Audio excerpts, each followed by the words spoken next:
Good evening. And before you get comfortable, I need to tell you something that will change how you see an entire generation. There's a secret hiding in plain sight. A truth so uncomfortable that most people refuse to acknowledge it, even when the evidence surrounds them every single day. Right now, at this very moment, the loneliest, most anxious, most depressed generation in recorded history is also the most connected. They have access to more information than all previous generations combined, yet they're drowning in uncertainty. They're the most educated young people we've ever seen, and they're breaking under the weight of what they know. This is Generation Z, born between 1997 and 2012. And here's what nobody wants to admit. They're not sick because they're weak. They're sick because they're telling the truth. Let me show you what I mean. Picture this. A 22-year-old sits alone in a coffee shop at 2 in the afternoon on a Tuesday. Laptop open, but the cursor just blinks. Multiple tabs glow accusingly. 74 job applications sent this month, apartment listings for places they'll never afford, news about wildfires and floods and wars, messages from people they call friends but haven't actually touched in months. Every few minutes, a compulsion. Check the phone, scroll Instagram. Someone from high school just bought a house. Someone they barely knew got promoted. A stranger with a perfect body living a perfect life. The chest tightens. When did breathing become something you have to remember to do? They have $17,000 in student debt, though they did everything right. Rent is due in 2 weeks. Sleep is something other people do. The future feels like a door that moves further away with every step forward. And here's the thing that makes this moment strange and terrifying. When they look up from their screen, they see a dozen other young people in exactly the same posture. Same exhausted faces, same hunched shoulders, same desperate scrolling, same silent scream. This isn't one person having a bad day. This is the psychological signature of millions. According to a 2023 Gallup survey, nearly half of Gen Z individuals between ages 12 and 26 report feeling anxious often or always. More than 1 in 5 say they often or always feel depressed. But here's the number that should make you stop and really listen. The Centers for Disease Control and Prevention's Youth Risk Behavior Survey found that 42% of Gen Z high school students reported persistent feelings of sadness or hopelessness in 2021. Now, you might think that's just young people being dramatic, that every generation complains about their struggles. But here's where the data becomes impossible to ignore. That 42% represents a nearly 50% increase compared to millennial high schoolers in the early 2000s when they were the exact same age. Among young women, 57% of Gen Z high school girls reported these feelings, compared to 35% of millennial girls just 20 years earlier. In 2 decades, the rate of persistent sadness nearly doubled. Not a gradual increase, a break in the pattern. Something fundamental changed in how young people experience being alive. And tonight, I'm going to tell you what that something is. But I'm also going to tell you something more important, something that will flip this entire story on its head. What if everything we think we know about this crisis is backwards? What if Gen Z's anxiety and depression aren't signs of fragility, but signs of clarity? What if their distress is the only sane response to an insane situation? Hold that thought. We'll come back to it. Because first, we need to understand exactly what's happening to them and why. This isn't simply a matter of increased awareness or reduced stigma, though those factors certainly play a role. When researchers control for age and life stage, comparing Gen Z to previous generations at the exact same ages, Gen Z still shows significantly higher rates of mental health challenges. Based on these controlled comparisons, we can reasonably infer that something fundamental has shifted in the landscape of young adulthood, creating conditions that foster unprecedented levels of psychological distress. But here's what makes this moment both tragic and, strangely, revolutionary. Gen Z is also the most likely generation to seek help, to talk openly about mental health, to recognize when something isn't right. 37% have worked with a mental health professional, a higher rate than any previous generation. They've normalized conversations about therapy, medication, and emotional wellness in ways that would have been unthinkable just 20 years ago. They're demanding better mental health resources, pushing for systemic changes, refusing to suffer in silence the way earlier generations often did. And this is where we encounter our first clue to understanding what's really happening, a clue that will become more important as we go deeper tonight. Gen Z isn't weak. They're not more fragile than their parents or grandparents. Research data shows they're actually more aware, more emotionally intelligent, more willing to ask for help than any generation before them. 37% have worked with a mental health professional compared to just 22% of baby boomers. They talk about feelings, go to therapy, take medication when needed. They do everything right. So why are they still drowning? Because here's what the research is beginning to reveal. Their brains are telling the truth that society refuses to hear. When we examine the neuroscience of what's happening inside Gen Z's minds, we start to see something that should disturb us. Their anxiety isn't malfunctioning alarm systems. Their depression isn't chemical imbalances appearing from nowhere.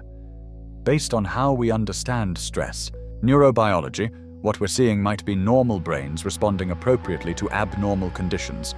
Let me show you what I mean. But I need to warn you, once you see it, you can't unsee it. And it changes everything about how we understand not just this generation, but what we've built. Tonight, we're going to take a deep, careful look at what's happening. We'll explore the neuroscience of anxiety and depression, understanding how these conditions manifest in the developing brain. We'll examine the unique pressures facing this generation, the double-edged sword of social media, the crushing weight of academic and economic expectations, the existential dread of climate change, the collective trauma of a global pandemic. We'll discuss how loneliness can exist in a hyper-connected world, how achievement culture breeds perfectionism and burnout, how the promise of endless possibility can paradoxically create paralysis. And we'll also explore resilience, treatment, and hope. Because while the challenges are real and significant, they are not insurmountable. Understanding is the first step toward healing. Awareness opens the door to intervention, and in recognizing the systemic nature of these pressures, we can begin to envision different ways of structuring education, work, social connection, and mental health care. So take another slow breath. Let your shoulders drop just a little. We're going to move through this together, gently and thoroughly, with compassion for the young people navigating these waters and respect for the complexity of what they face. Let's begin. Defining Gen Z, the historical context. To understand the mental health crisis facing Gen Z, we first need to understand who they are, when they came of age, and what historical forces shaped their development. Generation Z, generally defined as those born between 1997 and 2012, encompasses individuals currently aged roughly 12 to 27 years old. They follow the millennial generation and precede Generation Alpha. As of 2024, they number approximately 71 million individuals in the United States alone, representing about 1/5 of the total American population. Every generation is shaped by the historical moment into which it emerges. The silent generation grew up during the Great Depression and World War II. Baby boomers came of age during the post-war economic boom and the social upheavals of the 1960s and 1970s. Generation X experienced the end of the Cold War and the early rise of digital technology. Millennials witnessed the September 11th attacks and the Great Recession during their formative years. Each of these cohorts developed distinct characteristics, values, and psychological profiles based on their shared experiences. Gen Z's formative years have been defined by several unprecedented phenomena. They are the first generation to never know a world without the internet. While millennials remember the transition from analog to digital, Gen Z has only ever known ubiquitous connectivity. Smartphones became mainstream around 2007 with the introduction of the iPhone, meaning the oldest Gen Zers were barely 10 years old when this technology became widespread, and the youngest were born into a world where smartphones were already commonplace. This matters profoundly for psychological development. Previous generations experienced a clear demarcation between their public and private lives, between their physical presence and any mediated version of themselves. Gen Z has never had this boundary. Their social lives, self-presentation, and identity formation have all occurred in spaces where everything can be documented, shared, compared, and judged by potentially thousands of people. The concept of disappearing into anonymity or having a purely private moment has become almost foreign. Social media platforms have evolved rapidly throughout their lifetime. Facebook opened to the general public in 2006, Twitter launched the same year, Instagram appeared in 2010, Snapchat in 2011, and TikTok became globally popular around 2018. Each platform brought new modes of self-presentation and social comparison. The oldest Gen Zers watched social media evolve from a novel way to connect with friends into an omnipresent force, shaping everything from politics to personal relationships to mental health. The pace of technological change has been dizzying. Gen Z grew up adapting to new platforms, new interfaces, new modes of communication at a rate that required constant psychological flexibility. This has given them remarkable digital fluency, but it has also meant growing up in an environment of perpetual instability where the rules of social engagement shift every few years. Beyond technology, Gen Z has come of age during a period of intense political polarization and social upheaval. They were children during the 2008 financial crisis, old enough to sense the anxiety in their households, but too young to fully understand what was happening. Many watched their parents lose jobs, homes, or financial security. This early exposure to economic instability has shaped their risk-averse tendencies and financial anxieties in profound ways. They've witnessed school shootings become tragically routine, with active shooter drills becoming a standard part of their educational experience. The Parkland shooting in 2018 led to widespread youth activism, with Gen Z students themselves organizing and protesting for gun control. This generation has never known schools as entirely safe spaces. They've internalized a level of ambient threat that previous generations did not experience in the same way. Climate change has been a background reality throughout their entire lives. While earlier generations learned about global warming as adults, Gen Z has always known that the planet's ecosystems are under severe stress. They've grown up hearing increasingly dire predictions about rising temperatures, extreme weather events, species extinction, and potential civilizational collapse. For many, this has translated into profound existential anxiety about whether they even have a viable future. Political division has intensified during their lifetime, with rhetoric becoming more hostile and democratic norms feeling increasingly fragile. They've witnessed the rise of authoritarian movements in various countries, the erosion of institutional trust, and the weaponization of misinformation. The 2016 and 2020 US elections were particularly polarizing, exposing them to unprecedented levels of political animosity and uncertainty about democratic stability. The COVID-19 pandemic arrived when the oldest Gen Zers were entering their early 20s and the youngest were still in elementary school. This represents another defining trauma that sets them apart. We'll explore the pandemic's impact in detail later, but for now, it's enough to note that having key developmental milestones disrupted by lockdowns, remote learning, and social isolation has had lasting psychological effects that we're still beginning to understand.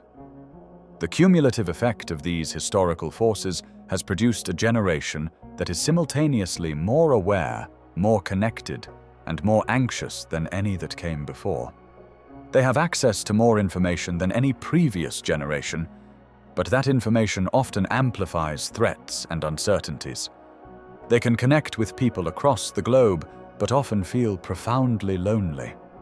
They've been taught that they can be anything they want to be, but face economic and environmental realities that severely constrain their options.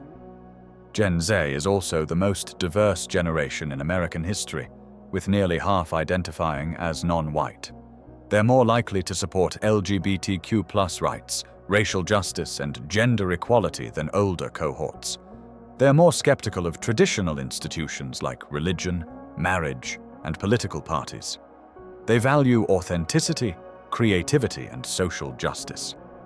Yet these progressive values coexist with deep pessimism about the future. A 2023 survey found that 75% of young adults aged 16 to 25 reported intense worry or fear about the future due to climate change. Another study found that 57% believe the country is headed in the wrong direction. This is the generation we're discussing tonight. Digitally native, politically aware, socially conscious, and deeply anxious.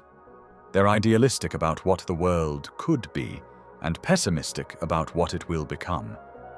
They have more tools for self-expression than any generation before them, yet often feel voiceless in systems they didn't create and can't control. Understanding this context is essential for understanding why anxiety and depression have become such defining features of their experience. The neurobiology of anxiety and depression. Before we can fully appreciate what Gen Z is experiencing, we need to understand what anxiety and depression actually are at a neurobiological level. These aren't simply emotions or mood states that people can think their way out of. They're complex conditions involving specific patterns of brain activity, neurotransmitter imbalances, hormonal dysregulation, and alterations in neural circuitry. Let's start with anxiety. At its most basic, anxiety is the brain's threat detection system working overtime. Throughout human evolution, anxiety served a crucial adaptive function. When our ancestors faced genuine dangers, like predators or hostile tribes, their brains needed to rapidly mobilize resources for survival. This is the famous fight-or-flight response, mediated primarily by a small, almond-shaped structure deep in the brain called the amygdala. When the amygdala perceives a threat, it triggers a cascade of physiological changes. The hypothalamic pituitary adrenal axis activates, releasing stress hormones like cortisol and adrenaline. Heart rate increases, breathing quickens, blood pressure rises, and glucose floods into the bloodstream to provide immediate energy. The prefrontal cortex, responsible for rational thought and decision-making, takes a back seat as more primitive survival circuits take control. This system works beautifully when you're facing an actual physical danger that requires immediate action. The problem is that this ancient circuitry hasn't evolved to distinguish between a hungry lion and a harsh comment on social media, between a physical threat and an abstract worry about climate change, between immediate danger and chronic uncertainty about the future. For Gen Z, who face primarily psychological rather than physical threats, this system fires constantly in response to stresses that don't require a physical fight-or-flight response. The result is chronic activation of stress pathways, leading to the constellation of symptoms we recognize as anxiety disorders. These symptoms can include persistent worry that's difficult to control, physical tension, restlessness, difficulty concentrating, irritability, and sleep disturbances. In more severe cases, people experience panic attacks, sudden episodes of intense fear accompanied by physical symptoms like chest pain, shortness of breath, dizziness, and a sense of impending doom. The mind becomes trapped in loops of catastrophic thinking, constantly scanning for potential threats, unable to rest or find safety. Several neurotransmitters play crucial roles in anxiety disorders. Gamma-aminobutyric acid, or GABA, is the brain's primary inhibitory neurotransmitter, essentially acting as a brake pedal for neural activity. When GABA function is impaired, the brain can't adequately calm itself, leading to persistent anxiety. Medications like benzodiazepines work by enhancing GABA activity, temporarily providing relief from overwhelming anxiety. Serotonin, often called the happiness neurotransmitter, also plays a significant role in anxiety regulation. Low serotonin levels are associated with both anxiety and depression, which is why selective serotonin reuptake inhibitors, or SSRIs, are commonly prescribed for both conditions. These medications increase the availability of serotonin in the brain by preventing its reabsorption after it's released. Norepinephrine, involved in the stress response, can contribute to anxiety when overactive. It increases alertness and arousal, but excessive norepinephrine activity can produce hypervigilance, racing thoughts, and physical symptoms of anxiety. The balance between these neurotransmitter systems is delicate, and when it's disrupted, anxiety disorders can develop. Depression, while often co-occurring with anxiety, involves somewhat different neurobiological mechanisms. In depression, we see persistent low mood, loss of interest or pleasure in activities, changes in appetite and sleep, fatigue, feelings of worthlessness or guilt, difficulty concentrating, and in severe cases, thoughts of death or suicide. These symptoms must persist for at least 2 weeks for a diagnosis of major depressive disorder, according to the Diagnostic and Statistical Manual of Mental Disorders, 5th edition. At the neural level, depression involves multiple interconnected changes. The hippocampus, crucial for memory formation and emotional regulation, often shows reduced volume in people with chronic depression. This may be due to the toxic effects of prolonged cortisol exposure and reduced production of brain-derived neurotrophic factor, or BDNF, a protein that supports the survival and growth of neurons. The prefrontal cortex, responsible for executive functions and emotion regulation, also shows alterations in activity and sometimes structure in depression. The monoamine hypothesis, proposed in the 1960s, suggested that depression results from deficiencies in neurotransmitters like serotonin, norepinephrine, and dopamine. While this model has proven too simplistic, as depression is far more complex than just a chemical imbalance, these neurotransmitters do play important roles. Serotonin is involved in mood regulation, sleep, appetite, and impulse control. Norepinephrine affects energy, attention, and motivation. Dopamine is crucial for experiencing pleasure and reward, and its dysregulation in depression may explain anhedonia, the inability to feel pleasure from normally enjoyable activities. More recent research emphasizes the role of neural circuitry and connectivity. Depression isn't just about low levels of certain chemicals, it's about disrupted communication between different brain regions. The default mode network, active when the mind is at rest and not focused on external tasks, shows alterations in depression. This network is involved in self-referential thought and rumination, and its hyperactivity may contribute to the negative, self-focused thinking characteristic of depression. Inflammation has emerged as another important factor. People with depression often show elevated levels of inflammatory markers like C-reactive protein and pro-inflammatory cytokines. This has led to the inflammatory hypothesis of depression, suggesting that chronic inflammation can affect neurotransmitter systems, reduce BDNF production, and alter neural circuits in ways that produce depressive symptoms. This is particularly relevant for Gen Z, as chronic stress, poor sleep, sedentary behavior, and unhealthy diet, all common in this generation, can promote systemic inflammation. The adolescent and young adult brain is particularly vulnerable to anxiety and depression because it's still developing. The prefrontal cortex, responsible for impulse control, emotional regulation, and long-term planning, doesn't fully mature until the mid-20s. Meanwhile, the limbic system, including the amygdala, which processes emotions and threats, develops earlier. This creates a period where young people experience intense emotions but haven't yet developed the full neural machinery for regulating them effectively. But here's the revelation that changes everything. This developmental timeline means that Gen Z's entire adolescence occurred during the exact window when smartphone and social media use became ubiquitous. The oldest Gen Zers were about 10 years old when the iPhone launched in 2007. Their prefrontal cortexes were developing, their emotional regulation systems were being wired, during the precise years when they had unlimited access to the most psychologically manipulative technologies ever created. Based on what neuroscience tells us about brain plasticity during adolescence, we can infer that Gen Z's neural architecture may have literally been shaped by these technologies in ways that previous generations' brains were not.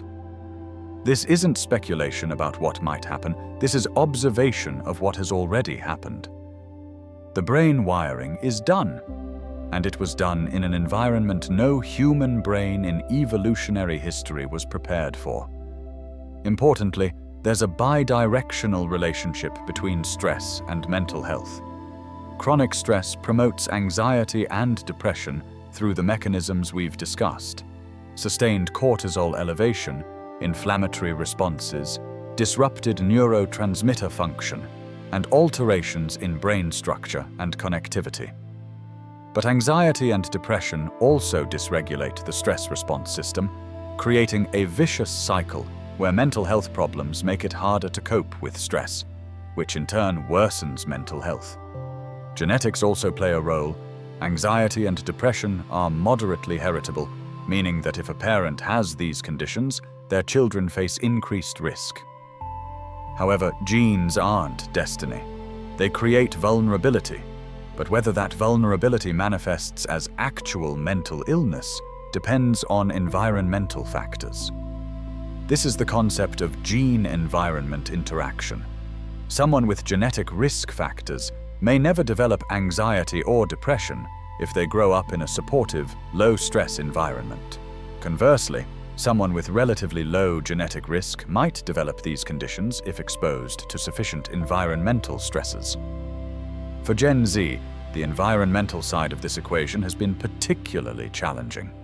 They've grown up in an era of unprecedented stress exposure, digital connectivity that never turns off, academic and economic pressures that feel relentless, social comparison on a scale never before possible, global crises playing out in real time on their devices, and a pandemic that disrupted crucial developmental experiences.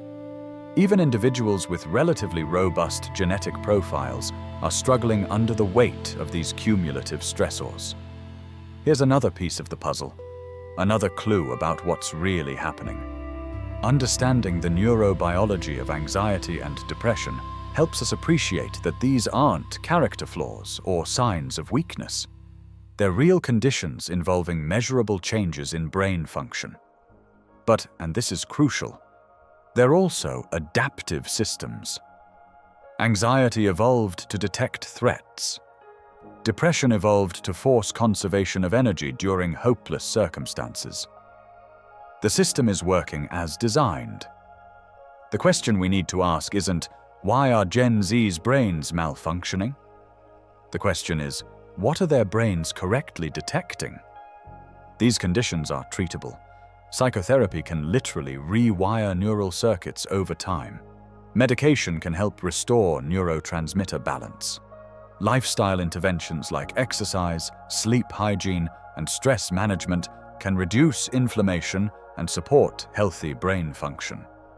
But we can't address these conditions effectively without understanding their biological foundations and, critically, the environmental factors that activate them. And here's what the research is increasingly suggesting. When environmental factors are genuinely toxic, treating the individual without changing the environment is like prescribing painkillers for a broken leg without setting the bone. You might reduce symptoms, but you haven't addressed the cause. The digital native experience, social media's double-edged sword. No discussion of Gen Z mental health can ignore social media. This generation has never known a world without it, and its effects on their psychological development have been profound and multifaceted. Social media represents perhaps the largest uncontrolled psychological experiment in human history, and we're only now beginning to understand its full implications. Let's start with the sheer scope of engagement.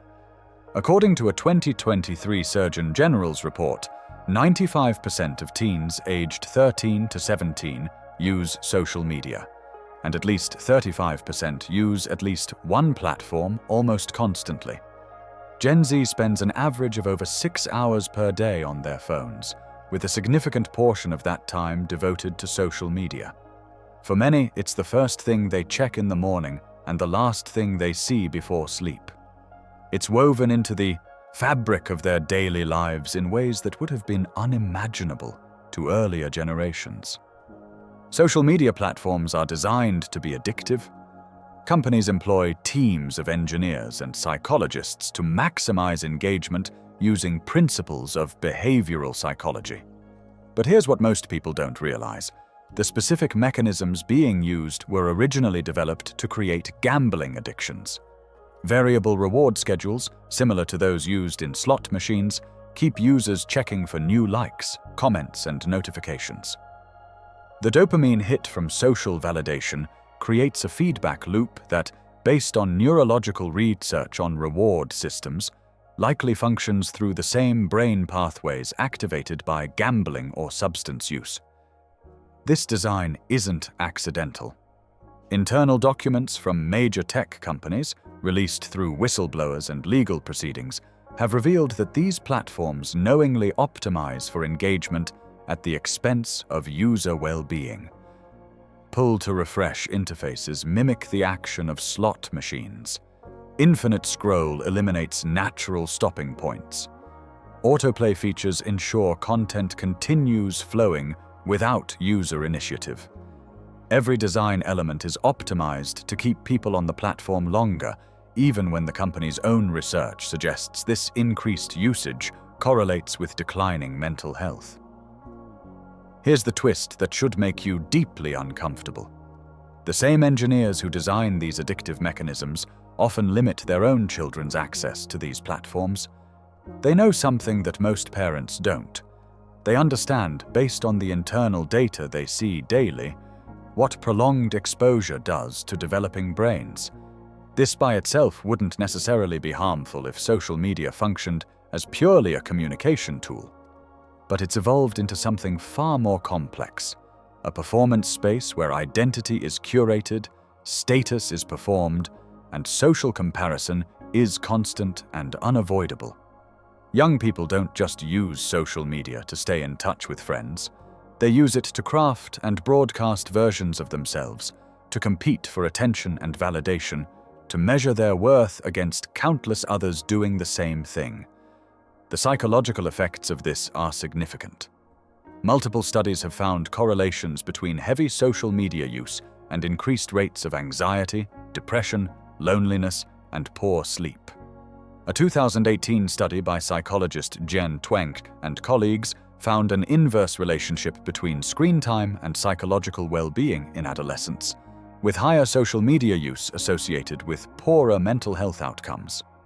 Research published in The Lancet found that 45% of young people aged 16 to 25 reported that climate change negatively impacted their daily lives, but social media was identified as amplifying these anxieties through constant exposure to distressing content. Social comparison is a fundamental human tendency, but social media has amplified it to an unprecedented degree. Previous generations might have compared themselves to classmates, neighbors, or people they saw in magazines. Gen Z compares themselves to hundreds or thousands of people simultaneously, many of whom are presenting carefully curated highlight reels of their lives. The comparison is constant, global, and asymmetric. You're comparing your lived reality, with all its mundane frustrations and insecurities, to someone else's best moments, filtered and edited to perfection. This is particularly damaging for body image.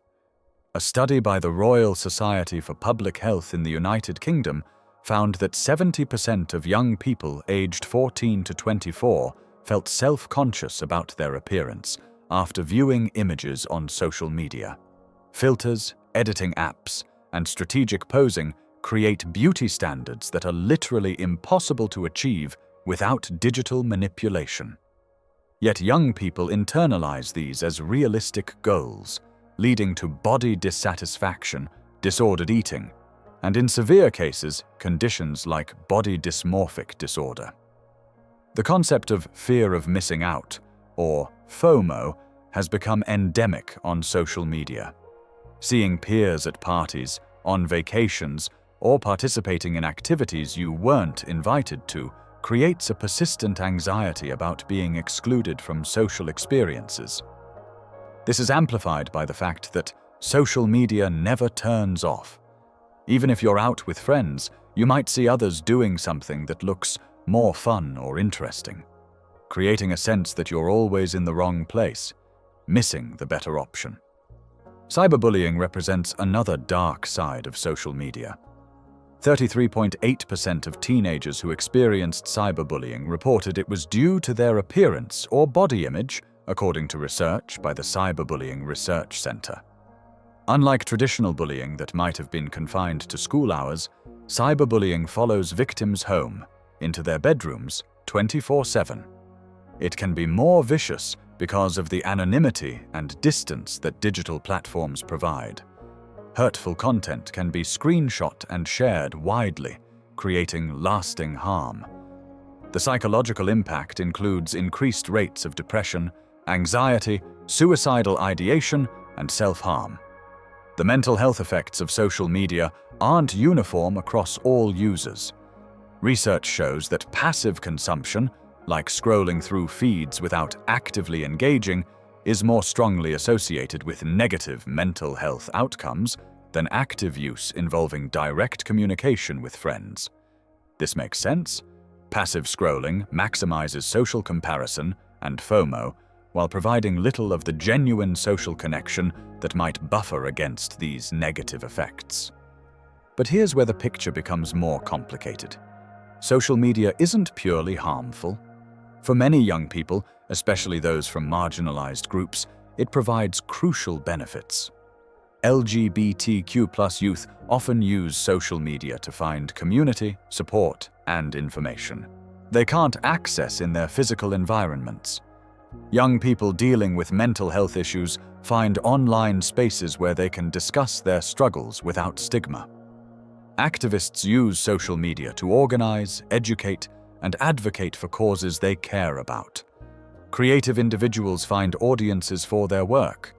People with niche interests connect with others who share them. A 2023 McKinsey Health Institute survey of over 42,000 respondents in 26 countries found that while Gen Zers were more likely than older generations to report that social media negatively affected their mental health, the majority also cited positive impacts like self-expression and social connectivity. The relationship is complex, not universally harmful. It depends on how platforms are used, how much time is spent, and individual psychological vulnerabilities. The COVID-19 pandemic revealed both the benefits and dangers of digital connectivity. When in-person interaction was impossible, Social media provided a lifeline, helping young people maintain relationships and combat isolation. But a study on Gen Z social media use during lockdown found that COVID-19 information overload through social media heightened both social media fatigue and fear, with these factors increasing users' desire to disengage from platforms. The flood of pandemic content, much of it alarming or contradictory, overwhelmed young people's capacity to process information effectively. Recent research has begun focusing on specific mechanisms by which social media might harm mental health. One is the disruption of sleep. Blue light from screens suppresses melatonin production, making it harder to fall asleep. The psychological stimulation of social media content, especially emotionally arousing or stressful content, activates the brain in ways incompatible with sleep. Many young people report using their phones until right before sleep, and checking them immediately upon waking, creating a pattern where their brains never fully disconnect. Another mechanism is the reduction in face-to-face interaction. While social media provides connectivity, it often displaces in-person socializing.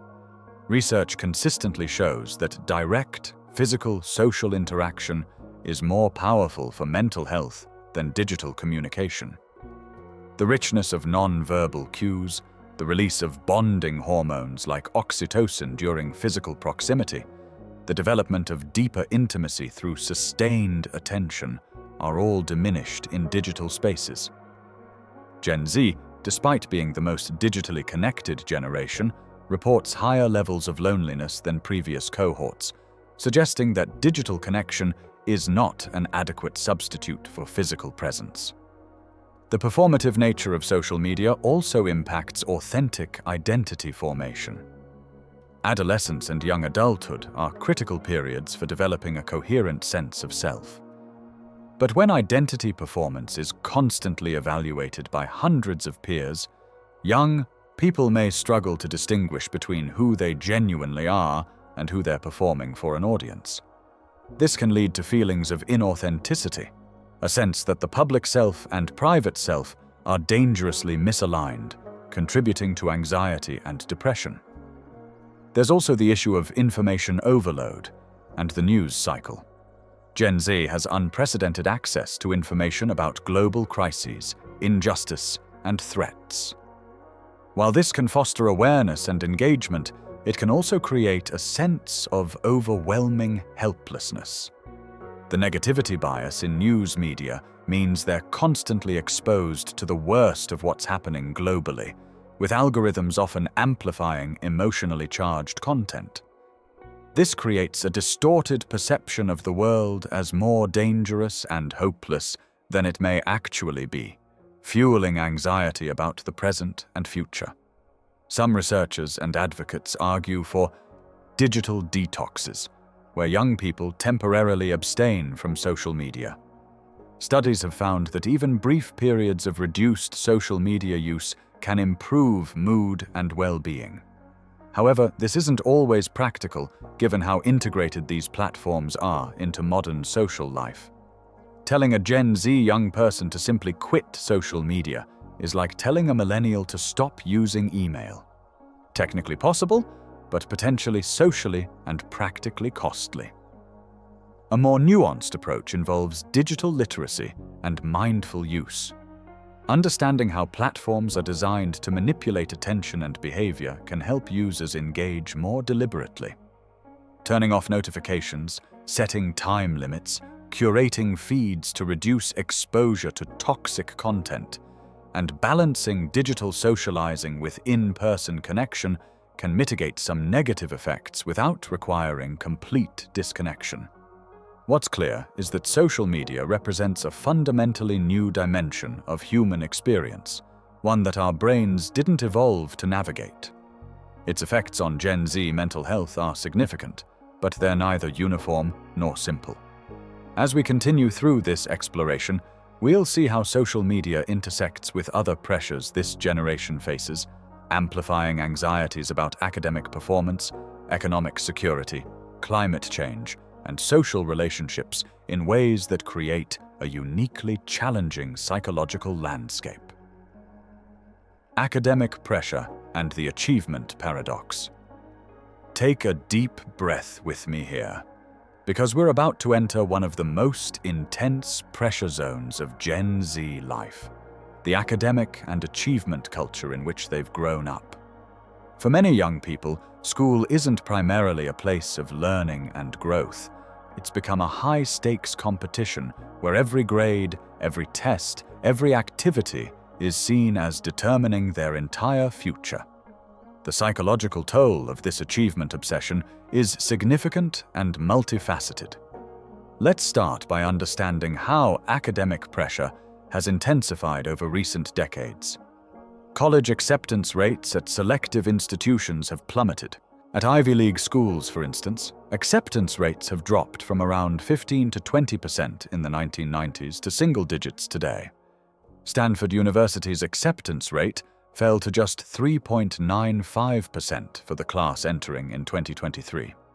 This creates an environment where getting into a good college feels like navigating an impossibly narrow gate, with any misstep potentially disastrous. Students respond by loading their schedules with advanced placement classes, honors courses, and extracurricular activities, often sacrificing sleep, free time, and social connection in pursuit of the perfect college application.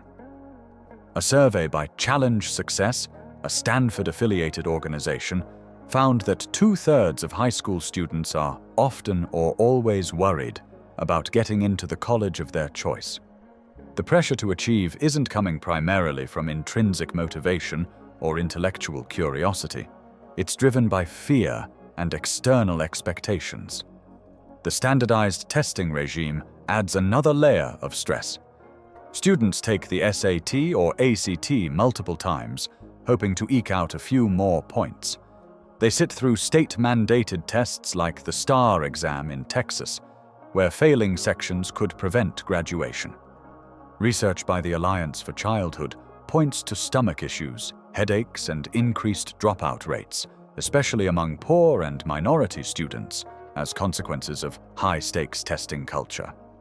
These tests don't just assess knowledge, they become events laden with anxiety, where students' worth feels contingent on their performance. Importantly, students in high-achieving schools have been designated an at-risk group by the National Academies of Sciences, Engineering, and Medicine due to the negative health impacts of chronic stress created by academic anxiety. This is striking. Students who are succeeding by conventional metrics, earning good grades, attending competitive schools, are psychologically at risk precisely because of the pressure to maintain that success. Success breeds anxiety about losing success. The mental health impacts are measurable. A 2019 review study found that academic pressure is associated with poor sleep quality, high levels of stress and burnout, which ironically results in lower academic achievement, depersonalization, and poorer overall quality of life. 2/3 of students reported feeling stressed about poor grades. 59% said they often worry about taking tests, and more than half reported academic anxiety regarding test taking, even when they felt prepared. This last point is particularly telling. The anxiety isn't necessarily about being unprepared, it's about the weight of expectation itself. During the COVID-19 pandemic, academic stress didn't diminish. In many ways, it intensified. Students had to navigate remote learning, often with inadequate resources and support. College students faced the stress of online courses while dealing with financial insecurity, social isolation, and uncertainty about their futures. A 2022 study found that academic stress and anxiety were significantly higher among seniors compared to younger students, likely reflecting the acute pressure of facing graduation and entry into a volatile job market during a global crisis. The concept of examiety, a term coined by the learning platform Quizlet, captures the specific anxiety related to test taking that 68% of Gen Z students say negatively affects the social aspect of their school lives. Students describe physical symptoms like racing heartbeat, sweating, and nausea before exams. Some experience panic attacks. The fear of failure becomes so overwhelming that it interferes with their ability to demonstrate what they actually know.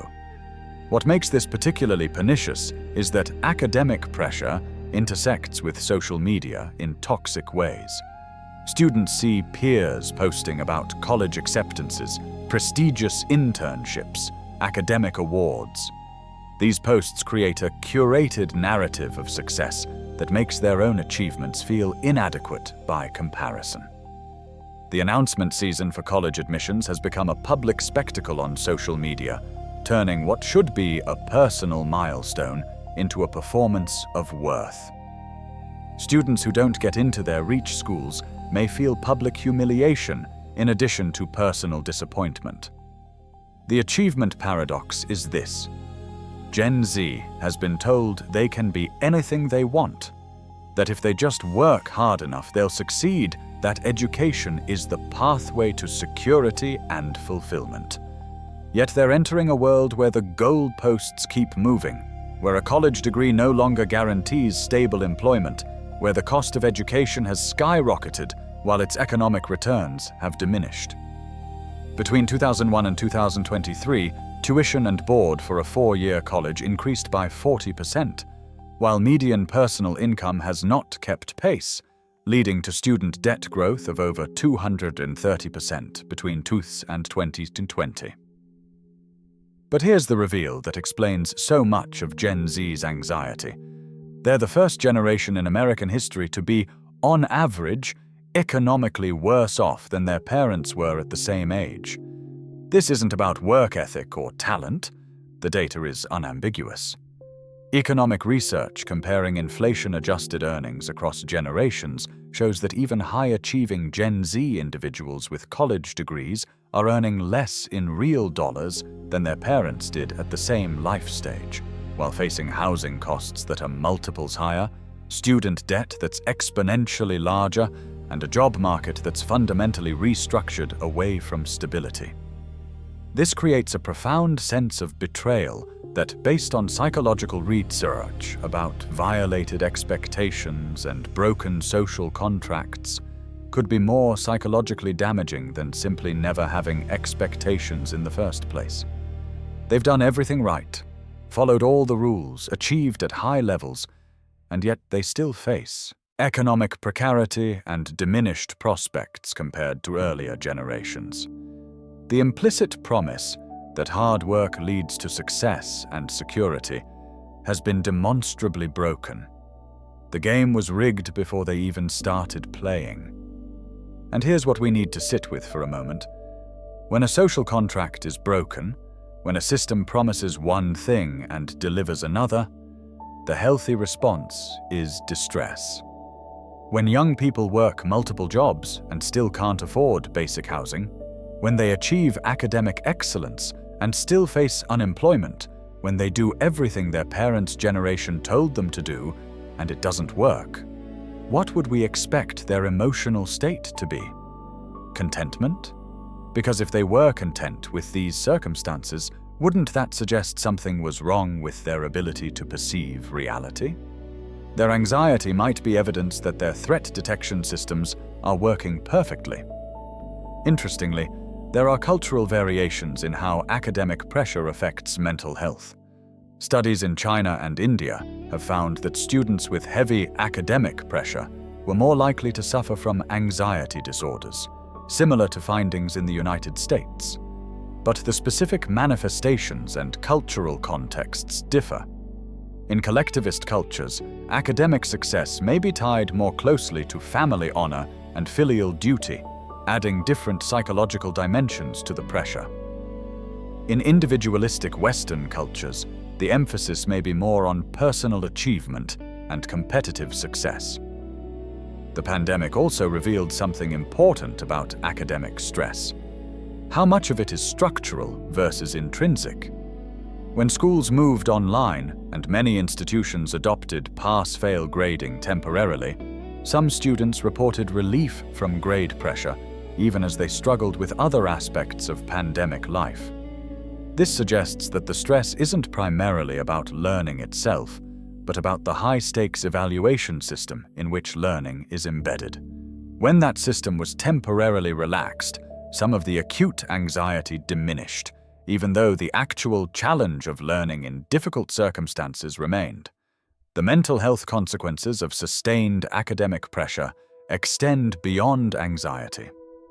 Depression rates are elevated among students dealing with chronic academic stress. Burnout, characterized by emotional exhaustion, cynicism, and a sense of reduced efficacy, is increasingly common. Some students develop perfectionism, a psychological pattern where self-worth becomes contingent on flawless performance, making any mistake feel catastrophic. This perfectionism is often reinforced by parental expectations, social comparison, and institutional cultures that reward exceptional achievement while treating merely good performance as insufficient. Sleep deprivation is another major issue. To fit in homework, studying, extracurriculars, and some semblance of social life, many students sacrifice sleep. Research consistently shows that adolescents need 8 to 10 hours of sleep per night for optimal functioning, but many Gen Z students get far less.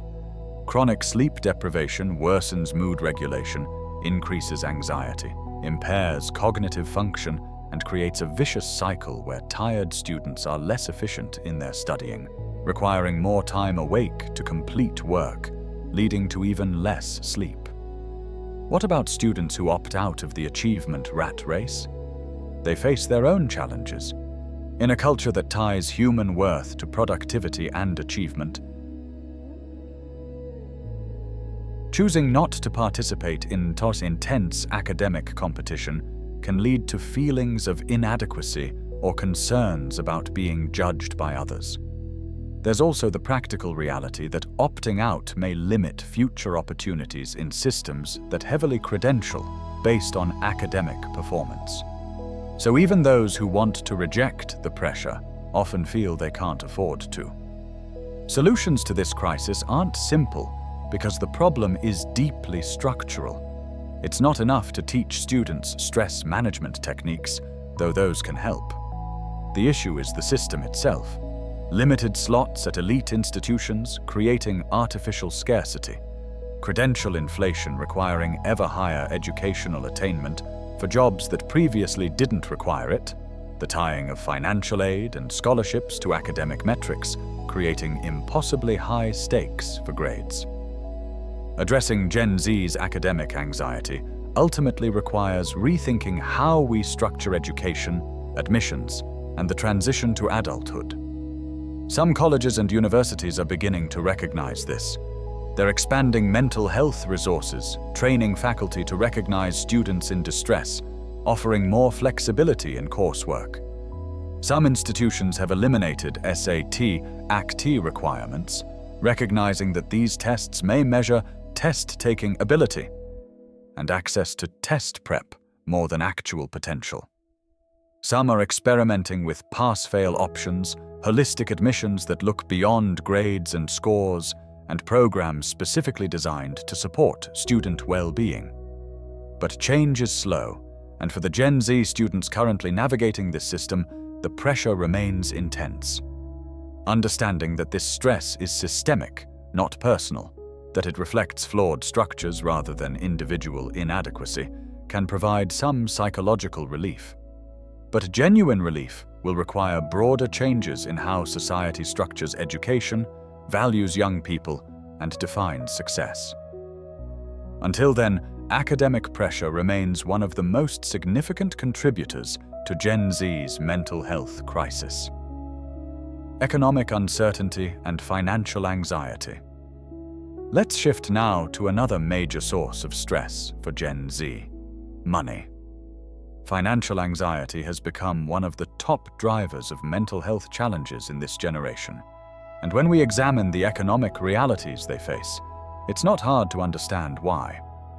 This is a generation that watched their parents struggle through the 2008 financial crisis, came of age during a pandemic that caused massive job losses, and is now entering an economy that feels structurally inhospitable to young adults trying to establish financial independence.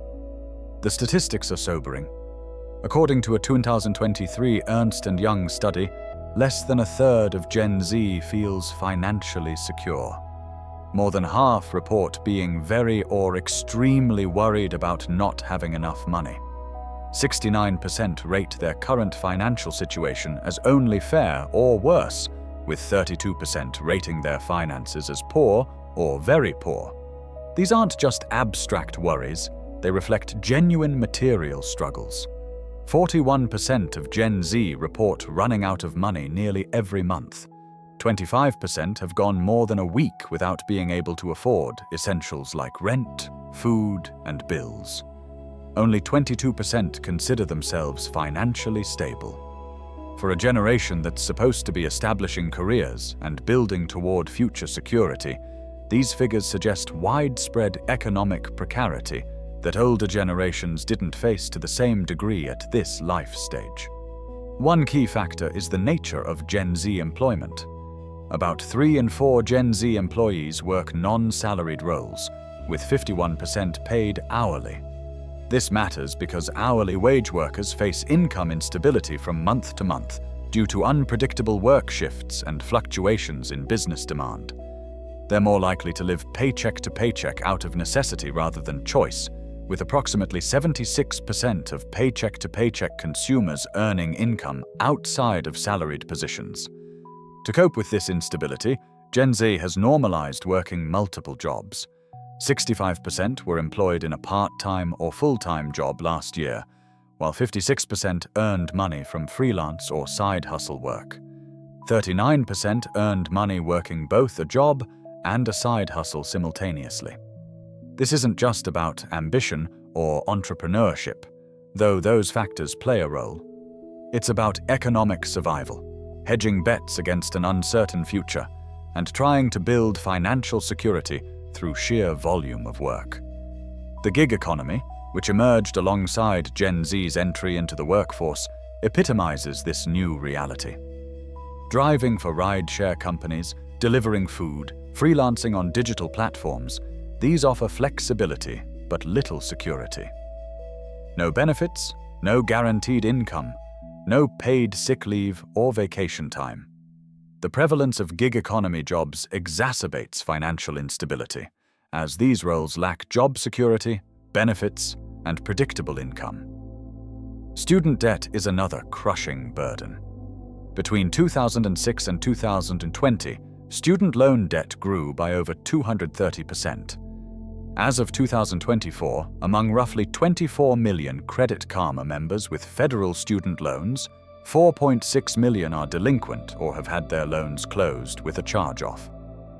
This debt constrains life choices in profound ways. Research has found student loan debt to be negatively associated with life satisfaction and psychological well-being, described as a significant motive for delaying family formation and decreasing home ownership. Housing affordability represents perhaps the starkest illustration of Gen Z's economic challenges. Over the last 6 years, the income required to afford a median-priced home in the United States jumped 70%, from about $67,000 in 2019 to $114,000 in 2025. For young workers just starting their careers, these figures are simply out of reach. Bank of America data shows Gen Z spending on rent and utilities outpaces all other generations. Many are staying at home with parents longer than previous generations. A Harris poll for Bloomberg showed that about 45% of people aged 18 to 29 lived at home with their families, an 80-year high. But here's the revelation that should make this personal for everyone, not just Gen Z. This housing crisis represents the breaking of the most fundamental American promise, the idea that each generation would do better than the last, that hard work would enable you to own a home, start a family, and build a better life than your parents had. Based on historical economic data, Gen Z is witnessing the end of upward mobility as a realistic expectation. This isn't just about money.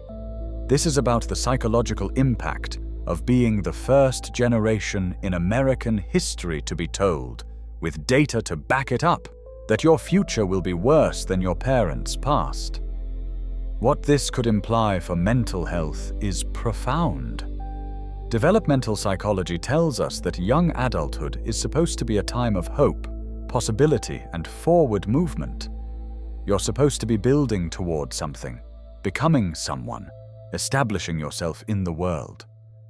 But when the basic markers of adulthood, home ownership, financial stability, family formation, feel permanently out of reach, it creates a psychological state that might be best described as arrested development. Not because Gen Z is immature, but because the economic structures that were supposed to enable maturation and independence have been pulled away. Inflation has hit Gen Z particularly hard because they're early in their careers when wages are lowest and they lack the wealth buffers that older generations may have accumulated. Grocery costs, rent, medical bills are all common sources of stress. While wages have increased somewhat, they haven't kept pace with the rising cost of living, especially in areas like housing and healthcare. The Federal Reserve has noted that median rents have increased over 20% in the past 2 decades, while median income has risen just 2%. The job market adds another layer of anxiety. While unemployment rates for young workers are relatively low historically, the quality and security of available jobs are concerns. Many Gen Z workers feel they're over-educated and underemployed, having earned degrees but working jobs that don't require them or pay accordingly. The rise of artificial intelligence is creating new anxieties, with 59% of Gen Z seeing AI as a threat to their job prospects, more than immigration at 31% or outsourcing at 48%. They're watching automation eliminate entry-level positions that previous generations used as stepping stones into careers. The COVID-19 pandemic exacerbated all of these economic stresses. Young workers aged 18 to 24 faced 27% unemployment in April 2020, with 13% ceasing to look for work. While employment has largely recovered, this segment has exited the workforce at twice the rate of other age groups since the start of the pandemic. For recent graduates, the pandemic meant entering a devastated job market, having job offers rescinded, or being unable to pursue opportunities like graduate school that require financial stability. The psychological toll of financial stress is substantial. Nearly half of Gen Z report excessive anxiety or worry that is difficult to control on an ongoing basis, with financial concerns cited as a primary driver. 39% report being very or extremely stressed about making the wrong choices with their money. This creates a vicious cycle. Financial stress damages mental health. Poor mental health makes it harder to perform well at work or make good financial decisions, which in turn worsens financial situation and mental health. Social media amplifies financial anxiety through constant exposure to peers and influencers showcasing aspirational lifestyles. This creates a keeping up with the Joneses effect on steroids. Many influencers present an idealized, often sponsored version of life that viewers compare themselves against, leading to overspending or increased financial stress.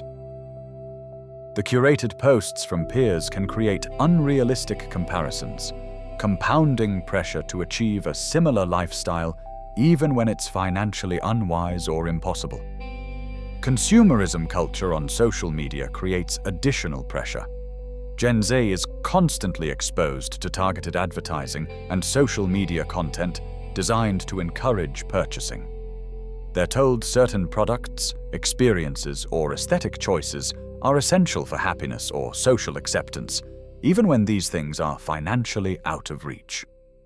Some young people cope through what researchers call retail therapy, using shopping as an emotional coping mechanism, but this often worsens their financial situation, creating another vicious cycle. There are important disparities within Gen Z regarding financial stress. Black and Hispanic young adults report higher levels of economic anxiety than white and Asian young adults. Those without college degrees face greater challenges than those with degrees. Low-income young people are dealing with more acute forms of financial distress, including food and housing insecurity, while higher-income Gen Zers may be anxious about maintaining their status or achieving the level of wealth their parents had. The relationship between economics and mental health runs both ways. Financial stress contributes to anxiety and depression, but poor mental health also has economic consequences.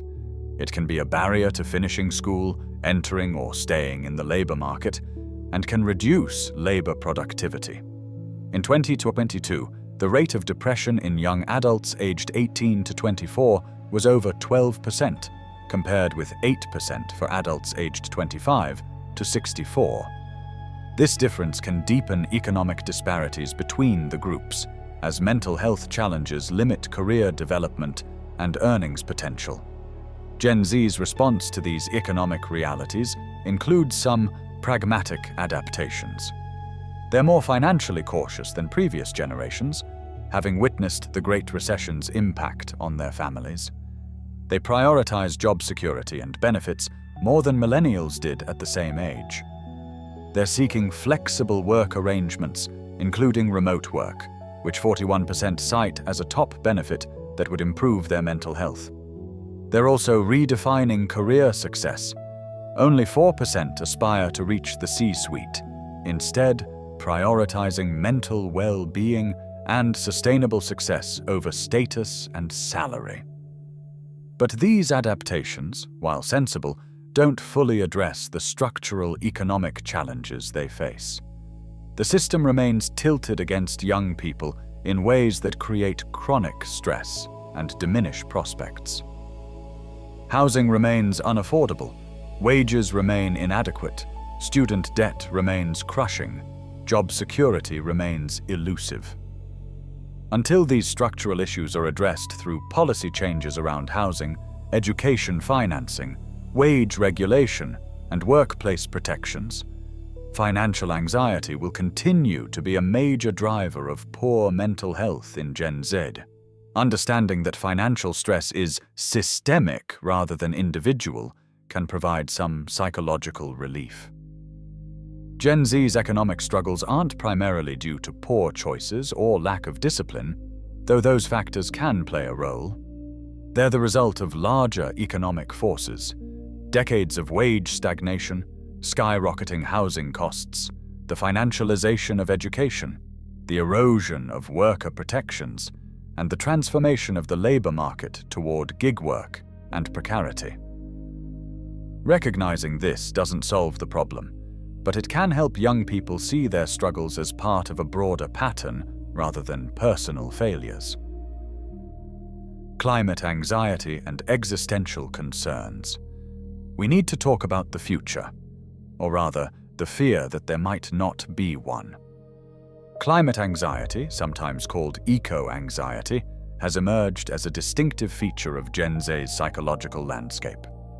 This isn't just worry about specific environmental problems, it's existential dread about whether human civilization has a viable future, whether bringing children into the world is ethical, whether any personal plans or aspirations matter when the planet's ecosystems are collapsing. The statistics on climate anxiety in Gen Z are striking. A large-scale international survey published in The Lancet found that 45% of young people aged 16 to 25 said climate change negatively impacts their daily lives. 75% reported intense worry or fear about the future due to climate change. More than half agreed with the statement that humanity is doomed. 56% believe that humanity has failed to take care of the planet. These aren't peripheral concerns. For many Gen Z young people, climate anxiety is central to how they experience the world. To understand why climate anxiety affects Gen Z so acutely, we need to recognize how different their experience is from older generations. Previous cohorts learned about environmental issues as adults, when their worldviews and identities were already formed. Gen Z has literally never known a time when climate change wasn't an impending catastrophe. They grew up with increasingly dire warnings from scientists, witnessed escalating extreme weather events, saw species going extinct and ecosystems collapsing, all while governments and corporations proved unwilling or unable to take adequate action. This creates a unique psychological burden. Millennials, despite also caring about climate change, had the privilege of developmental years without this weight. They formed their sense of identity and future possibility in a world that still felt relatively stable. Gen Z never had that luxury. The climate crisis has been a background reality throughout their entire conscious lives, shaping their sense of what's possible, what's worth planning for, what kind of future even exists. The psychological impacts of climate anxiety are multifaceted.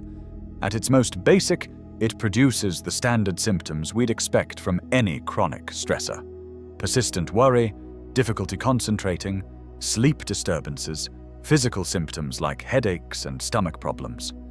But climate anxiety also has existential dimensions that other forms of anxiety may not. It involves confronting the potential meaninglessness of personal efforts and plans in the face of civilizational collapse. If the planet becomes uninhabitable, what's the point of building a career, buying a house, planning for retirement? These normal life goals can feel absurd when set against apocalyptic scenarios. For some Gen Z young people, climate anxiety manifests as intense guilt about their own contributions to environmental degradation. They feel complicit in a system destroying the planet, even though they didn't create that system and have limited individual power to change it. A member of the Climate and Mental Health Network described feeling a sense of guilt and hypocrisy that I am contributing to the system, even while trying to live sustainably. This guilt can be paralyzing, creating a sense of helplessness where any action feels inadequate. Climate anxiety can also manifest as what some researchers call pre-traumatic stress, a form of anticipatory grief about losses that haven't happened yet, but feel inevitable. Gen Z young people describe feelings of homesickness for a world they're watching disappear, nostalgia for ecosystems and species that are vanishing, mourning for futures that seem increasingly impossible. One individual described it as a sense of nostalgia for a place I once knew and am watching be destroyed, particularly during events like the annual Canadian wildfires. The generational dimension of climate anxiety creates additional distress. Gen Z looks at older generations and sees people who created or benefited from the systems causing climate change, yet won't have to live with the worst consequences. This breeds resentment and a sense of intergenerational injustice that psychological research on fairness perception suggests may be particularly corrosive to mental health. They're inheriting a problem they didn't cause, watching adults fail to address it adequately, knowing they'll bear the brunt of the impacts. Surveys show Gen Z and millennials experience much higher rates of climate anxiety than Gen X or baby boomers, reflecting both their greater exposure to climate messaging and their awareness that they'll have to live in the world being created now. But here's the revelation that makes this psychological burden almost unbearable. Climate change isn't just an environmental crisis. It's a crisis of trust in adult competence and care. Think about what this means from a developmental psychology perspective. Adolescents and young adults are supposed to be able to trust that the adults who came before them created a world they can safely inherit. That's a fundamental assumption of healthy human development. Gen Z is the first generation in modern history to grow up with overwhelming scientific evidence that the adults in charge knew about an existential threat and chose not to act decisively. Based on attachment theory and developmental psychology, we might interpret this as a form of collective betrayal trauma. The protective figures who were supposed to ensure their safety and future instead prioritized short-term economic gains over long-term survival. This could help explain why Gen Z's climate anxiety often manifests not just as fear about the future, but as rage, grief, and a deep suspicion of authority and institutions. The information ecosystem amplifies climate anxiety. Gen Z consumes news primarily through social media and digital platforms, where climate content is abundant and algorithmically amplified. When a heatwave hits, when wildfires rage, when glaciers collapse, they see it immediately and in graphic detail. The algorithms tend to prioritize emotionally charged content, meaning the most alarming and distressing climate news gets disproportionate attention. This creates what researchers call information overload, where the sheer volume of alarming information exceeds their capacity to process it constructively. Interestingly, climate anxiety doesn't affect all Gen Z individuals equally or in the same ways. Those in the global north, particularly in Europe and Oceania, report higher rates than those in Asia, according to McKinsey research.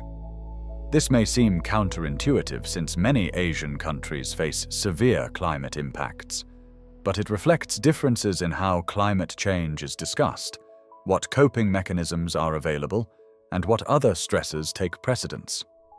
In regions dealing with poverty and immediate survival challenges, long-term environmental concerns may be less psychologically salient, even if they're objectively present. There are also cultural and economic disparities within countries. Young people in low-income communities and communities of color often experience climate anxiety differently. They face more immediate climate impacts, less access to resources for coping or adaptation, and additional stresses related to racism, economic inequality, and other forms of marginalization.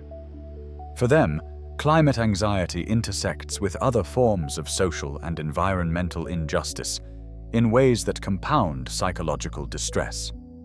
Some researchers and mental health professionals argue that climate anxiety, while uncomfortable, is a rational response to a real threat and may even be adaptive if it motivates action.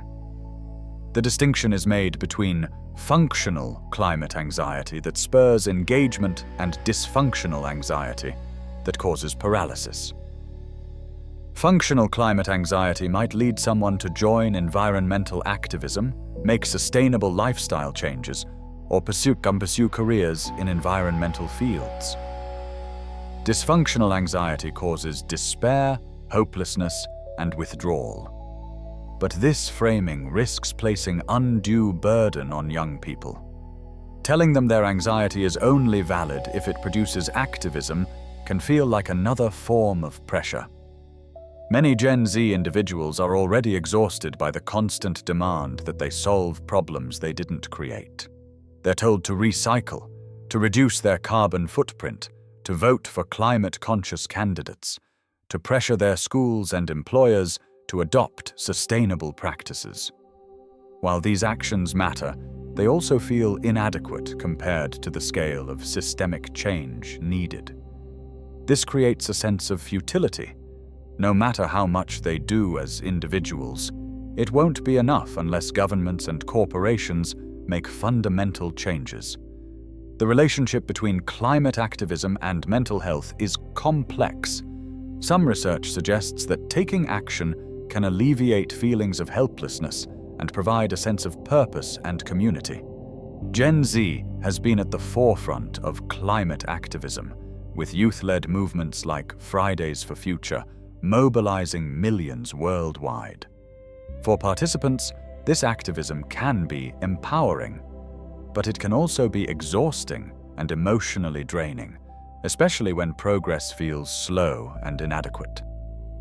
Some young activists experience burnout, feeling the weight of trying to prevent catastrophe while facing institutional resistance and public apathy. Climate anxiety also intersects with decisions about reproduction. Many Gen Z young people express ambivalence or outright refusal to have children because of climate concerns. They question the ethics of bringing new humans into a world facing environmental collapse. They worry about what kind of lives their hypothetical children would have. This isn't purely altruistic, it also reflects their own uncertainty about whether they can provide stable, secure futures for children when they're not confident about their own futures. This adds another dimension to their anxiety: the feeling that climate change is closing off normal life options and milestones. Addressing climate anxiety requires both individual coping strategies and systemic action. On the individual level, young people benefit from connecting with nature, practicing mindfulness, limiting exposure to distressing climate content, and finding communities of support. Some therapists are developing specialized approaches for eco-anxiety, helping clients process their grief and fear while building resilience. The University of Washington Bothell, for instance, offers a course on eco-grief that provides students with tools like grieving rituals and mindfulness exercises. But ultimately, climate anxiety can't be fully addressed through individual therapy or coping mechanisms. It's a rational response to a real existential threat. Genuinely reducing climate anxiety requires actual climate action. Governments implementing aggressive emissions reduction policies, corporations transforming their practices, wealthy nations taking responsibility for their historical contributions to climate change, and supporting developing nations in adaptation and mitigation efforts.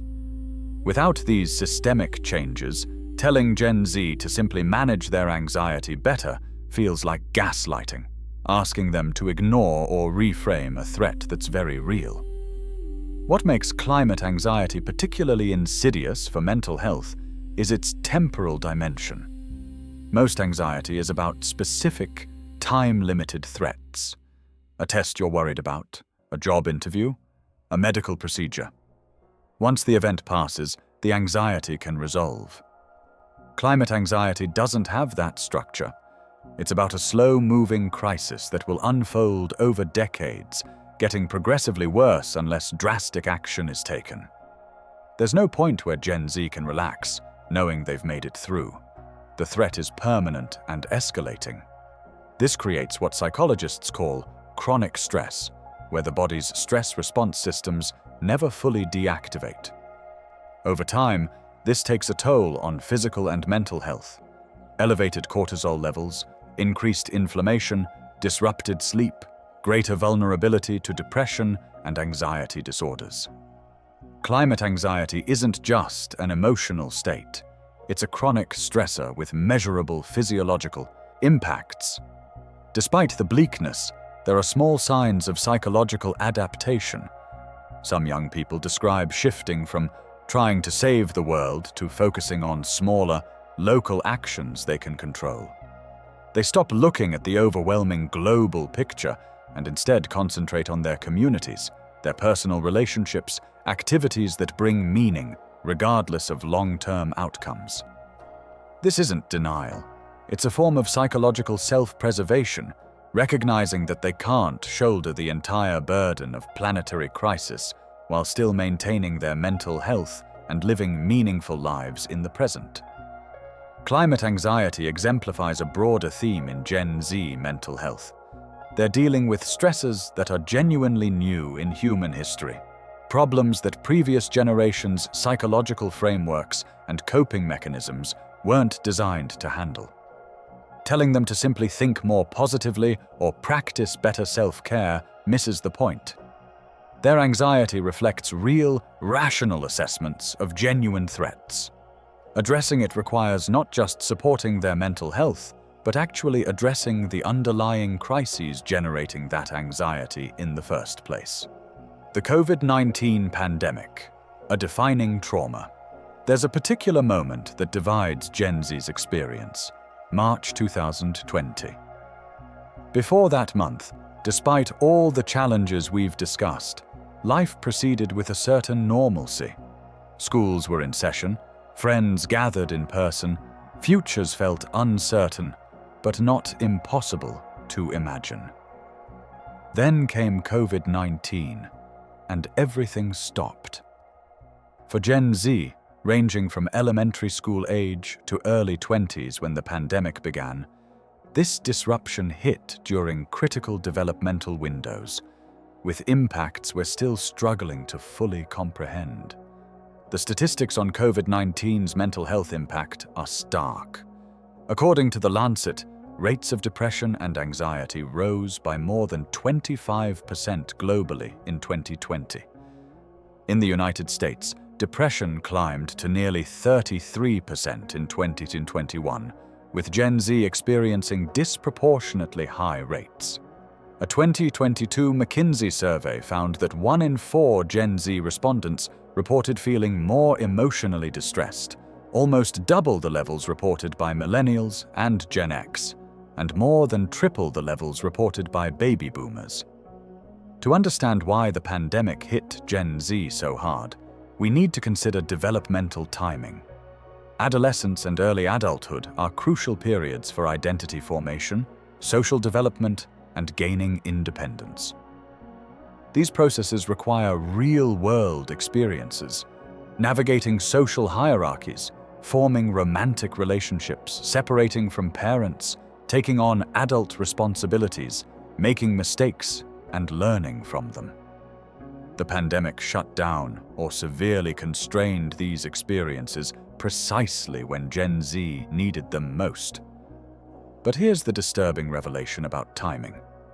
The pandemic didn't just interrupt Gen Z's development, it interrupted it during the exact windows when specific neural and psychological systems crystallize. Based on developmental neuroscience, we know that certain capacities, like advanced social cognition and emotional regulation, have sensitive periods where they must be practiced to fully develop. The pandemic closed the schools, cancelled the social events, eliminated the face-to-face interactions during these sensitive periods. What this could imply is troubling. There may be a cohort of Gen Z individuals who missed irreplaceable developmental experiences during critical windows. Some capacities that normally develop during late adolescence and early adulthood, like navigating complex social dynamics or building intimate relationships, might be underdeveloped in ways that could persist. This isn't about intelligence or potential, it's about whether the brain had the right experiences at the right times to wire specific social and emotional circuits. High school students missed proms, graduations, senior years that are supposed to mark the transition to adulthood. College students were sent home from dorms, forced into remote learning that isolated them from peers and eliminated the social aspects of college that are arguably as important as the academic content. Young adults entering the workforce faced mass layoffs and a devastated job market, putting career plans on hold indefinitely. All the normal rites of passage were either cancelled entirely or occurred in compromised, isolated forms that felt hollow. The shift to remote everything, from school to work to socializing, forced Gen Z to conduct their entire lives through screens. While they're digital natives comfortable with technology, this complete digital mediation of existence was different and profoundly isolating. Video calls and messaging apps couldn't replicate the richness of in-person interaction. Screen fatigue became overwhelming. The boundaries between different life domains collapsed as everything happened in the same physical space, often the same bedroom. Developmentally, this was particularly damaging. The prefrontal cortex, responsible for emotional regulation and impulse control, develops through late adolescence and early adulthood, partially through social experiences and learning to navigate complex interpersonal situations. When these experiences were removed or moved online, that development was disrupted. young people lost crucial opportunities to build social skills, emotional intelligence, and the confidence that comes from successfully navigating real-world social situations. Academic impacts were significant. Remote learning was less effective for most students, creating learning loss that may have lasting effects.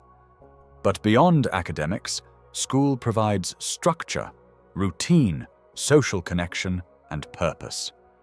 When schools closed, many young people lost all of these simultaneously, leading to increased depression, anxiety, and sense of aimlessness.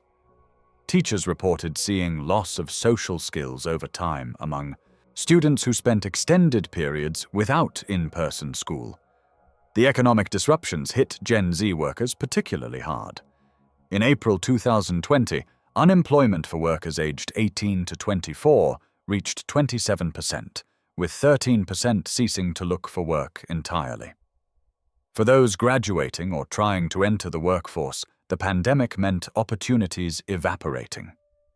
Internships were cancelled, job offers rescinded, graduate school plans complicated by financial uncertainty. The oldest Gen Zers were trying to establish careers exactly when the economy collapsed, potentially setting them back in ways that could affect lifetime earnings. But the impacts went beyond missed opportunities. The pandemic was a collective trauma, with massive death tolls, overflowing hospitals, economic devastation, and pervasive fear and uncertainty. Gen Z experienced this trauma at an age when they were psychologically vulnerable and without the coping resources and life experience older adults could draw on. Many experienced grief, either directly through deaths in their families and communities, or vicariously through the constant stream of death statistics and stories. The information environment during the pandemic was particularly toxic. Social media feeds filled with alarming content. Infection rates, death tolls, images of overwhelmed hospitals, debates about masks and vaccines that became viciously polarized. A study on Gen Z social media use during lockdown found that COVID-19 information overload through social media heightened both social media fatigue and fear of COVID-19. The sheer volume of pandemic-related information exceeded young people's capacity to process it effectively, contributing to anxiety and a sense of being overwhelmed. Interestingly, the pandemic revealed important truths about Gen Z's sources of well-being. Despite being digital natives, many discovered that online connection was a poor substitute for physical presence. Video calls were better than nothing, but they were exhausting and didn't provide the same emotional nourishment as in-person contact. This realization created a painful tension. They needed social connection for mental health, but the only available connection was through screens that themselves contributed to fatigue and distress. The pandemic also exacerbated existing inequalities. Young people from wealthier families often had better access to quiet spaces for remote learning, reliable internet, parental support, and resources to cope with pandemic-related stress. Low-income youth, youth of color, and those in marginalized communities faced compounded challenges. Higher rates of COVID infection and death in their communities, more economic devastation, less access to mental health resources, and often overcrowded living situations that made remote learning and social distancing nearly impossible. For LGBTQ+ youth, the pandemic had particularly severe mental health impacts. Many were forced back into households that weren't accepting of their identities, losing access to supportive school environments and queer communities. Rates of depression and anxiety among LGBTQ+ Gen Z individuals, already higher than among their straight and cisgender peers, increased dramatically during the pandemic.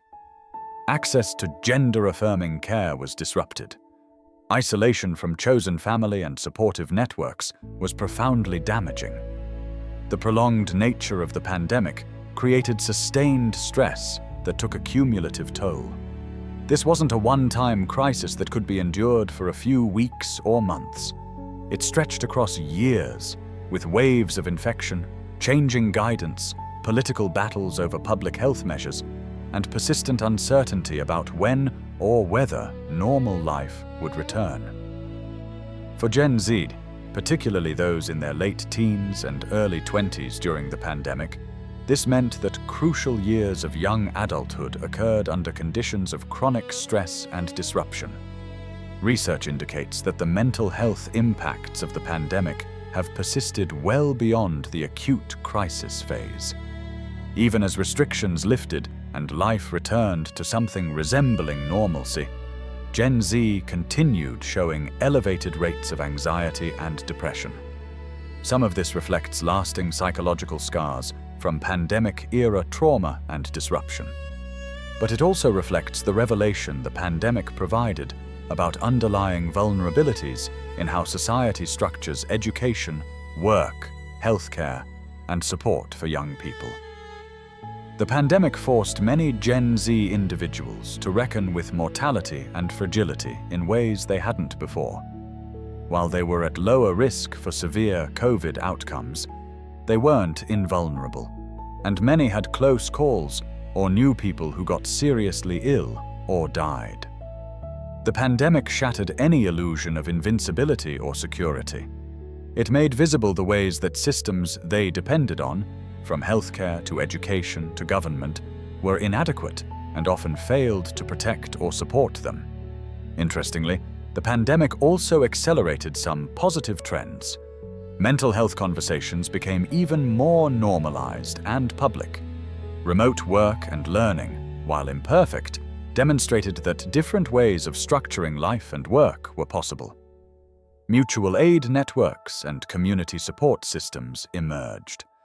Gen Z saw that collective action and solidarity could matter in crisis, planting seeds for future activism and community building. But overall, the pandemic's impact on Gen Z mental health has been profoundly negative. It was a collective trauma that disrupted critical developmental processes, isolated young people during periods when social connection was most necessary, created economic devastation precisely when they were trying to establish themselves, and generated sustained stress and fear. The full extent of its long-term mental health consequences is still emerging, but it's clear that COVID-19 represents a defining experience that has shaped this generation's psychology, worldview, and life trajectories in lasting ways. Social isolation and the loneliness epidemic. Here's one of the great paradoxes of Gen Z. They're the most digitally connected generation in history, able to reach anyone, anywhere, at any time, yet they report higher levels of loneliness than any previous generation. This disconnect between connectivity and connection reveals something profound about the nature of human relationships and what we actually need for psychological well-being. The statistics on Gen Z loneliness are troubling. They've been called the loneliest generation, a label that keeps appearing in research. Despite spending hours daily on social media platforms designed for connection, many report feeling isolated, misunderstood, and disconnected from meaningful relationships. Surveys find that around 2/3 of students feel lonely at least some of the time, and 1 in 4 often feel isolated. According to a study by Active Minds and Timely Care, students who feel lonely are over 4 times more likely to experience severe psychological distress. So what's happening here? Why doesn't digital connection translate into the kind of relationships that buffer against loneliness? The answer lies in understanding what human brains actually need from social connection. We evolved as intensely social creatures who lived in small, tight-knit groups with frequent face-to-face contact. Our neurochemistry, from oxytocin to dopamine to endorphins, is designed to be released through physical proximity, touch, eye contact, and shared experiences in physical space. Digital communication bypasses many of these mechanisms. A text message doesn't trigger oxytocin release the way a hug does. A video call doesn't provide the same social information as being physically present with someone. reading their body language, feeling the energy of shared space. Social media likes don't produce the same sense of belonging as being accepted by a physical community. Based on neuroscience research, the brain can tell the difference between genuine social connection and its digital simulacrum, even if consciously we can't always articulate what's missing. But here's the revelation that makes this crisis even more insidious. Prolonged use of digital communication may actually impair our ability to engage in physical social connection. Research on neuroplasticity suggests that when we spend thousands of hours practicing digital interaction, we're strengthening those neural pathways while the pathways for in-person social engagement atrophy from disuse. What this could mean is that Gen Z isn't just preferring digital connection, they may be losing the capacity for the deeper forms of human connection their brains actually need. The more they try to satisfy their loneliness through screens, the less able they become to satisfy it through actual human contact. This creates what some researchers call hollow connection, the feeling of being constantly in touch with people while simultaneously feeling profoundly alone.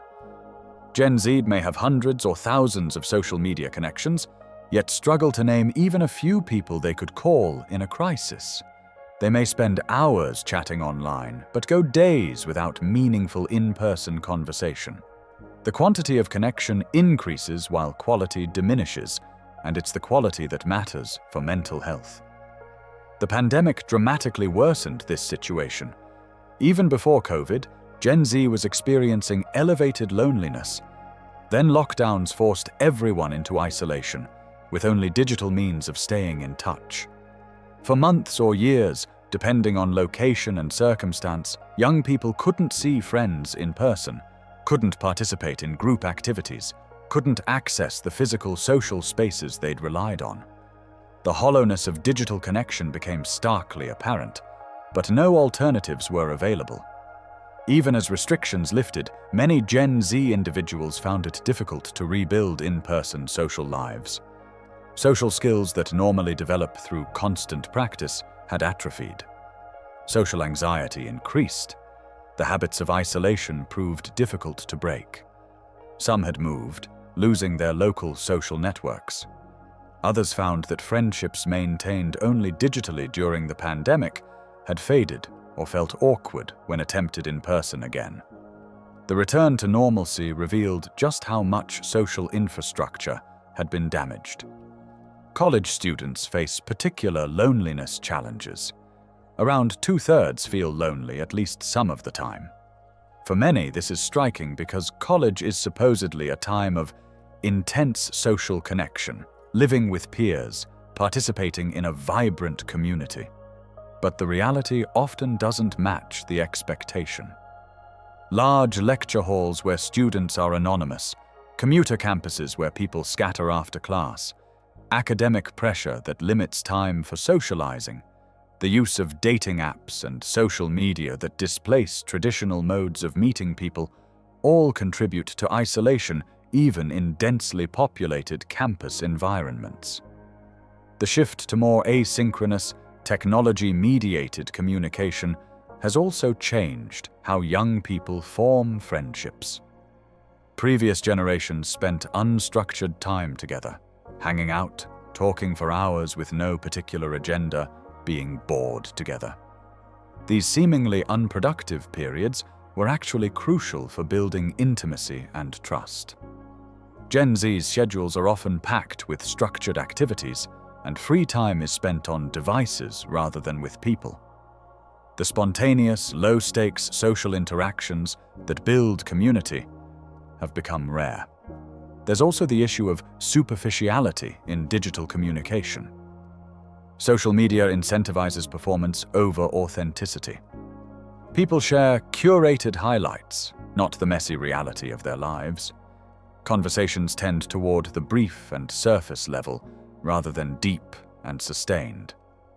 The kind of vulnerability that creates real intimacy is risky on platforms where everything might be screenshot and shared, so people maintain many shallow connections rather than developing the deeper relationships that actually combat loneliness. Interestingly, research on social media use has found that passive scrolling is more strongly associated with loneliness and poor mental health than active communication. When people use platforms to actually talk with friends, share experiences, and maintain relationships, the effects are generally neutral or slightly positive. But passive consumption, scrolling through feeds, watching other people's lives, creates a sense of being outside looking in, which amplifies loneliness and feelings of exclusion. The fear of missing out, or FOMO, that social media generates also contributes to loneliness. Seeing others at social events you weren't invited to, or that you couldn't attend, creates feelings of exclusion and inadequacy. Even when you are with people, you might see others doing something that looks better, creating a sense that you're always in the wrong place with the wrong people, missing the real connection happening elsewhere. For some Gen Z individuals, loneliness intersects with social anxiety. The intensive use of digital communication means less practice with in-person social interaction. When they do have opportunities for face-to-face socializing, they may feel awkward, unsure how to navigate the interaction, anxious about being judged. This creates a vicious cycle. Social anxiety leads to avoiding in-person interaction, which increases reliance on digital communication, which worsens social skills, which increases social anxiety, which leads to more avoidance. The atomization of modern life also contributes. Previous generations had more third places, spaces outside home and work, school, where community naturally formed, neighborhood hangouts, churches, community centers, local shops where people lingered. Many of these have disappeared or changed in character. Shopping happens online, entertainment is streamed at home, even fitness is increasingly solitary. The physical infrastructure that supported spontaneous social connection has eroded. Economic factors play a role too. Financial insecurity makes it harder to participate in social activities that cost money. Working multiple jobs leaves little time for socializing. Living with parents longer, while often necessary financially, can limit social independence and make it harder to host friends or participate in adult social life. The gig economy and remote work can be socially isolating, lacking the built-in community of a traditional workplace. Identity formation in a digital age also creates particular challenges. Adolescence and young adulthood are periods when people are figuring out who they are, often through trying on different identities and seeing how others respond. But when identity is performed publicly on social media, this experimentation becomes risky. Mistakes or changes can be permanent in the digital record. This can make young people feel pressure to lock into an identity prematurely or to maintain performances that don't match their evolving sense of self, creating internal isolation even when externally connected. For marginalized youth, loneliness can be particularly acute. LGBTQ+ young people may not feel safe being open about their identities in their physical communities, leading to isolation. But they may find community online, which helps but doesn't fully replace in-person support. Youth of color in predominantly white spaces may experience social isolation rooted in lack of shared cultural reference points and experiences of racism or microaggressions. First-generation college students may feel isolated by class differences from peers, unable to relate to the experiences and assumptions of classmates from more privileged backgrounds. The relationship between loneliness and depression is bi-directional and mutually reinforcing. Loneliness contributes to depression by removing a key protective factor: social support and connection. But depression also worsens loneliness by sapping motivation to reach out, creating negative thought patterns that interpret others' actions as rejecting and reducing the energy needed to maintain relationships. Someone trapped in this cycle can feel increasingly isolated, even as they push away potential sources of connection. Addressing Gen Z loneliness requires both individual effort and structural changes. On the individual level, young people benefit from prioritizing in-person connection, being intentional about reducing passive social media use, developing hobbies and interests that involve group participation, and working on social skills if anxiety is a barrier. Therapy can help address underlying depression or anxiety that contributes to isolation. But structural interventions are also necessary. College campuses need to create genuine communities, not just housing. Urban planning should consider the need for third places where people can gather. Digital platforms might be designed to encourage deeper connection rather than shallow engagement. Workplace policies should recognize the human need for social connection and not demand such extreme work hours that no time remains for friendship and community. Economic policies should reduce financial stress that limits people's ability to participate in social life. The loneliness epidemic in Gen Z is particularly tragic because it's happening to a generation that's more connected in superficial ways than any before them. They have the tools for global communication, yet they're starved for the local, embodied, sustained presence of other human beings. Addressing this requires recognizing that what looks like connection on a screen often isn't connection at all, and that human psychological needs haven't changed just because our technologies have. Identity, authenticity, and performative life. There's a particular kind of exhaustion that comes from constantly performing yourself for an audience. For Gen Z, this performance isn't optional, it's woven into the fabric of their daily experience. Social media has transformed identity from something private and gradually discovered into something public, curated, and constantly evaluated. The psychological toll of this transformation is significant and complex.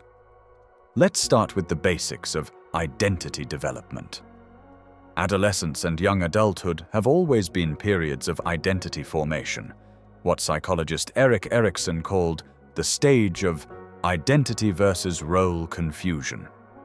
Young people experiment with different versions of themselves, try on different values and interests, make mistakes, and learn who they want to be. This process traditionally happened in relatively private contexts, with close friends, in journals, through personal experimentation that only a limited number of people witnessed. For Gen Z, identity formation occurs in public, documented, and permanent ways. Every photo, post, comment, and like contributes to a digital self that's visible to hundreds or thousands of people. This digital self takes on a life of its own, becoming a performance that must be maintained, a brand that must be managed. The line between authentic self-expression and strategic self-presentation becomes blurred or disappears entirely. This creates what some researchers call the presentation validation loop. You post something about yourself. It gets likes, comments, shares, or it doesn't. This feedback becomes data about which versions of yourself are successful, which aspects of your identity are acceptable or appealing to your audience.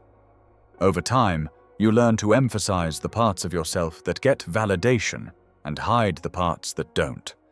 But this process is insidious because it happens largely unconsciously. You're not deliberately being fake, you're just naturally gravitating toward expressions of self that are rewarded. The problem is that the self that gets validation online may not be your authentic self. It may be a performance of what you think others want to see, shaped by prevailing aesthetic trends, social norms within your peer group, and the particular dynamics of whichever platform you're using. The performative self can become so developed that it's difficult to access or even remember who you are when you're not performing. This creates a profound sense of alienation from oneself. Gen Z young people often describe feeling fake or inauthentic like they're living split lives. The person in their Instagram posts is polished, happy, living an enviable life. The person lying in bed at 3 a.m. struggling with anxiety feels entirely different. But because the public performance has to be maintained, there's pressure to keep up the facade, even when it's exhausting, even when it feels dishonest. The fear is that if you show your real struggles, your real confusion, your real messiness, you'll be judged, rejected, or simply ignored. This tension between authenticity and performance intersects with Gen Z's stated values. This generation says they value realness, vulnerability, and authenticity more than previous cohorts. They're critical of the airbrushed perfection of traditional media. They embrace body positivity and celebrate diversity. They claim to want realness over fake polish. Yet the structure of social media continues to reward performance, aesthetic perfection, and curated authenticity. There's even a market for performed authenticity. Influencers who build followings by appearing relatable and real, but whose authenticity is itself a carefully crafted brand. Authentic becomes another aesthetic to perform, another way to generate engagement. Gen Z often recognizes this contradiction, but feels trapped by it. To opt out of performance entirely means giving up on social media, which feels socially impossible given how central these platforms are to their generation's social life. The constant documentation of life creates another dimension of identity pressure. The sense that experiences aren't real unless they're shared. The phrase, "pics or it didn't happen," captures this mentality. Going to an interesting place, having a fun experience, looking cute in an outfit, these feel incomplete unless documented and shared.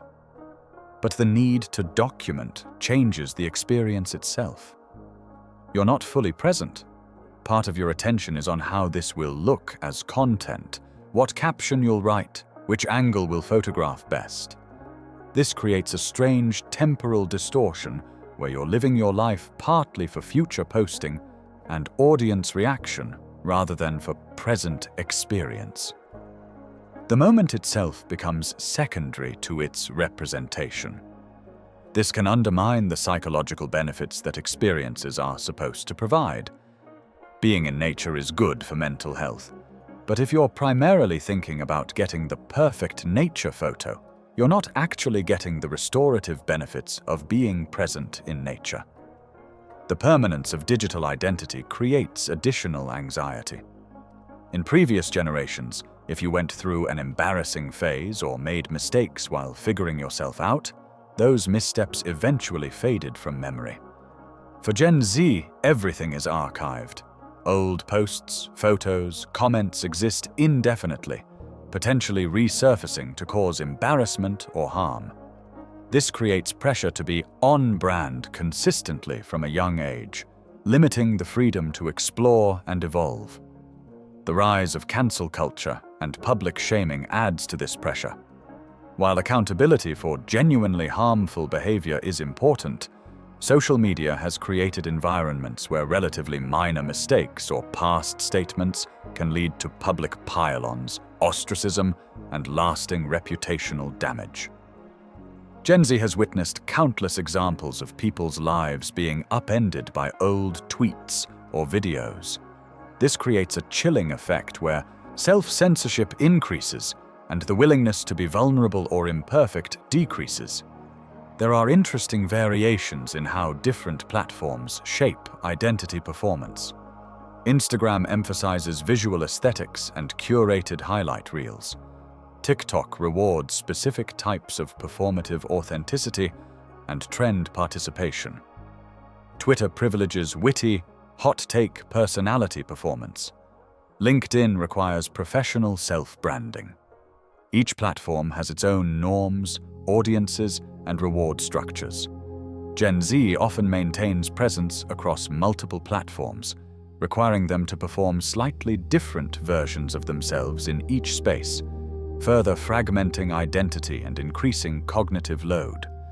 For marginalized youth, the intersection of identity, performance, and social media creates unique challenges. LGBTQ+ young people may feel pressure to perform queerness in particular ways that align with online visibility and acceptance, even if those performances don't match their actual experiences. They may not feel safe being fully out in physical spaces, but create out identities online, requiring them to maintain different presentations in different contexts. People of color may feel pressure to perform their race or ethnicity in ways that are palatable to white audiences while also representing their communities authentically, navigating complex political dynamics around representation and appropriation.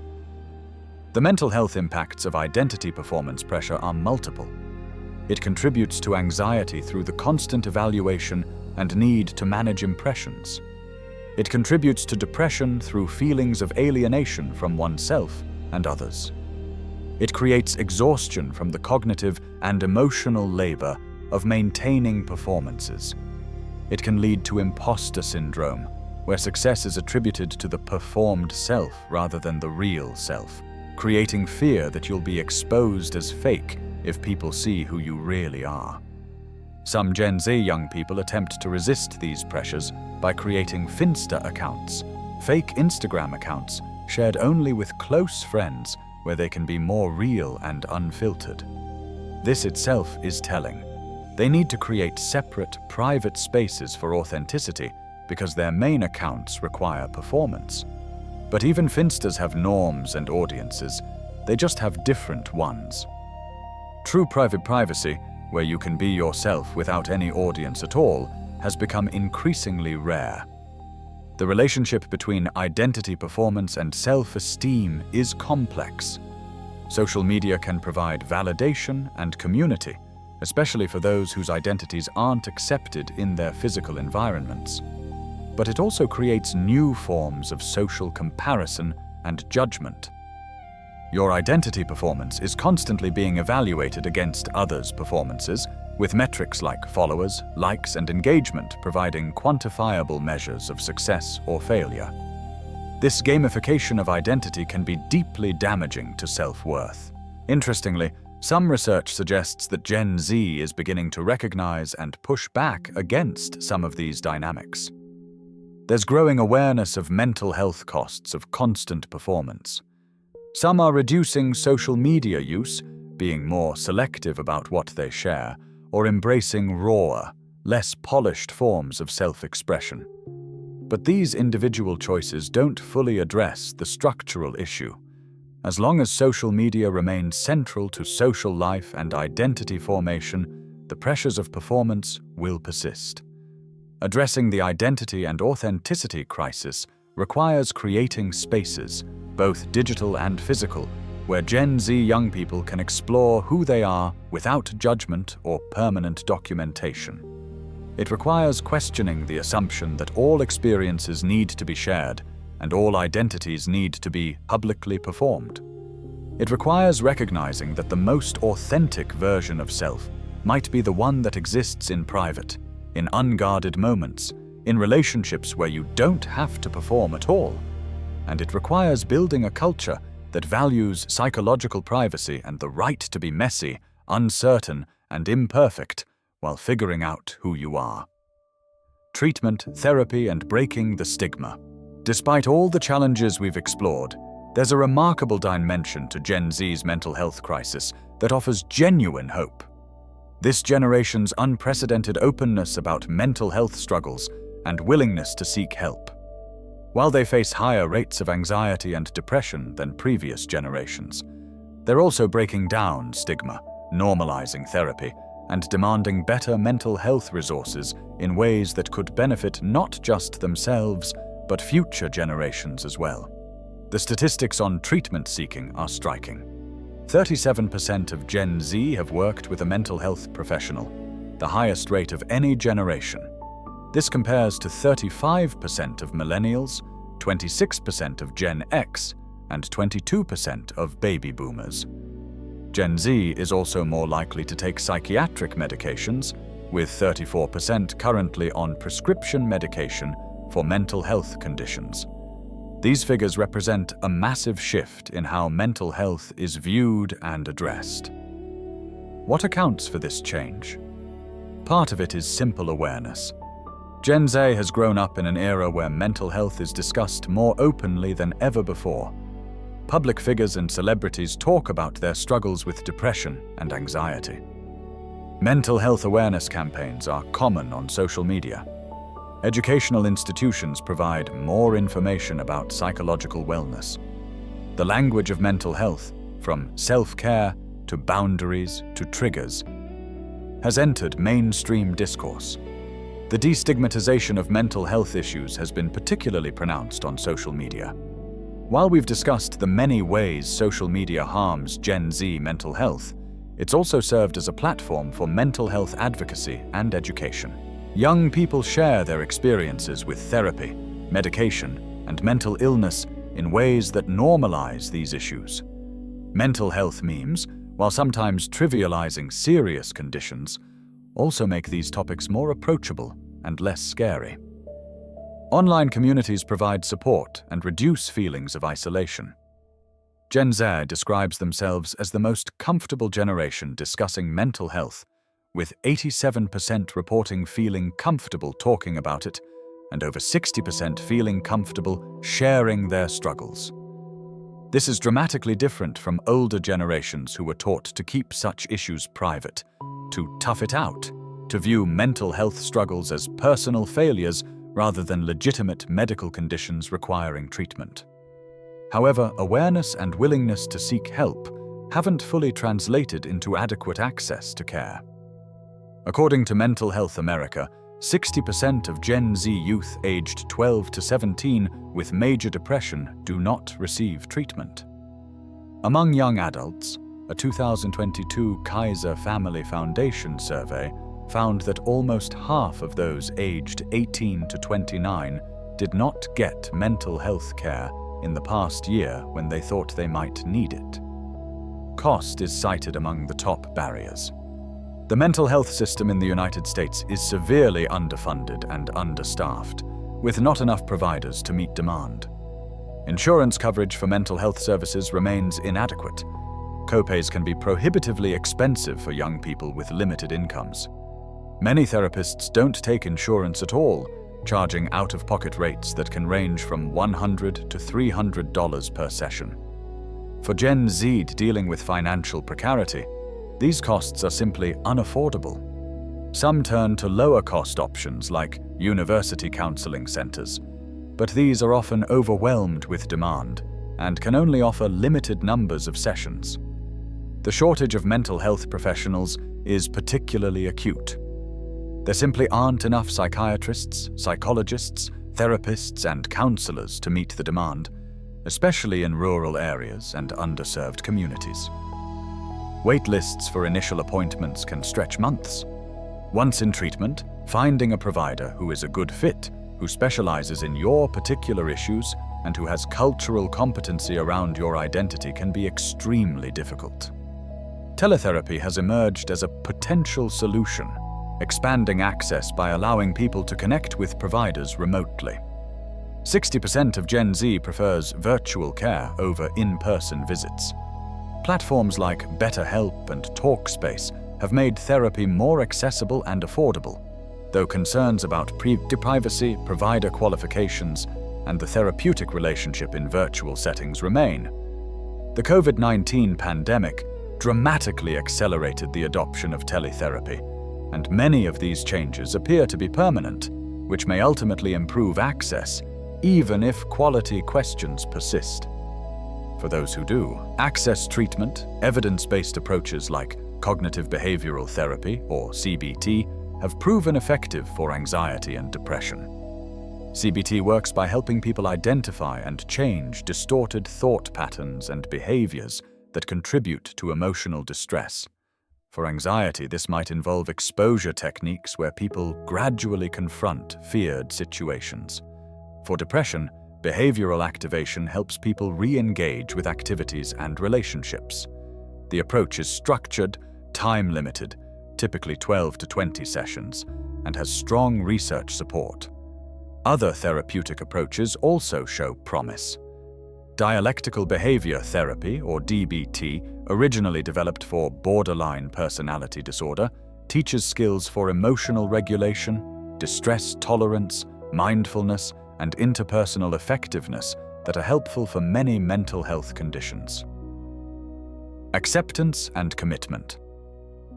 Therapy, or ACAD, helps people accept difficult emotions rather than fighting them while committing to values-based action. Psychodynamic therapy explores how past experiences and unconscious patterns influence current functioning.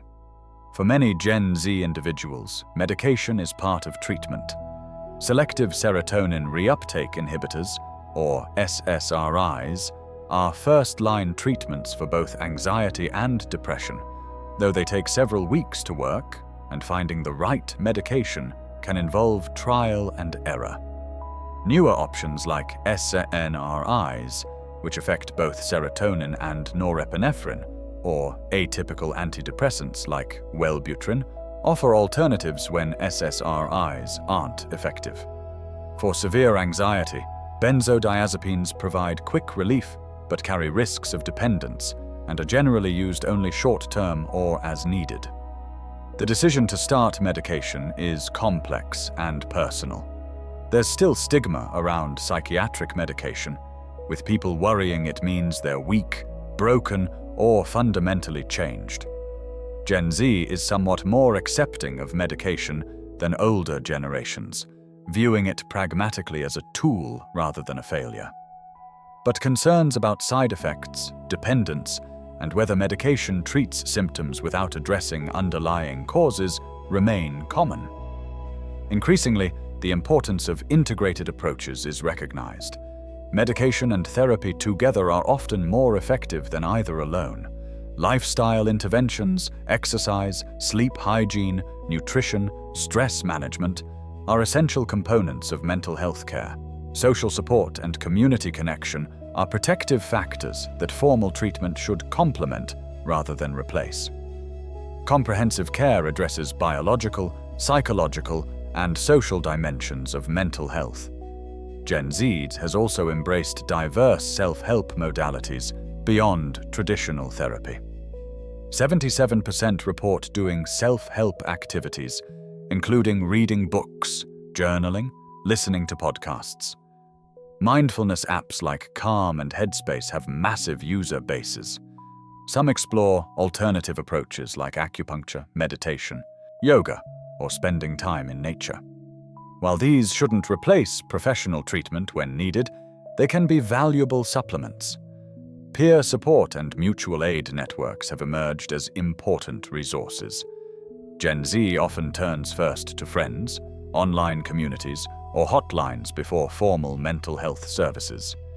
Text-based crisis lines like Crisis Text Line have seen massive growth, particularly popular with young people who prefer texting to phone calls. Support groups, both in-person and online, provide community with others facing similar challenges. College and university mental health services have struggled to keep pace with demand. Counseling centers report being overwhelmed as more students seek help. Many have implemented limits on the number of sessions students can receive, often just 6 to 8 per semester, inadequate for treating serious mental health conditions. Some have adopted triage models where students are assessed and referred elsewhere rather than receiving ongoing campus care.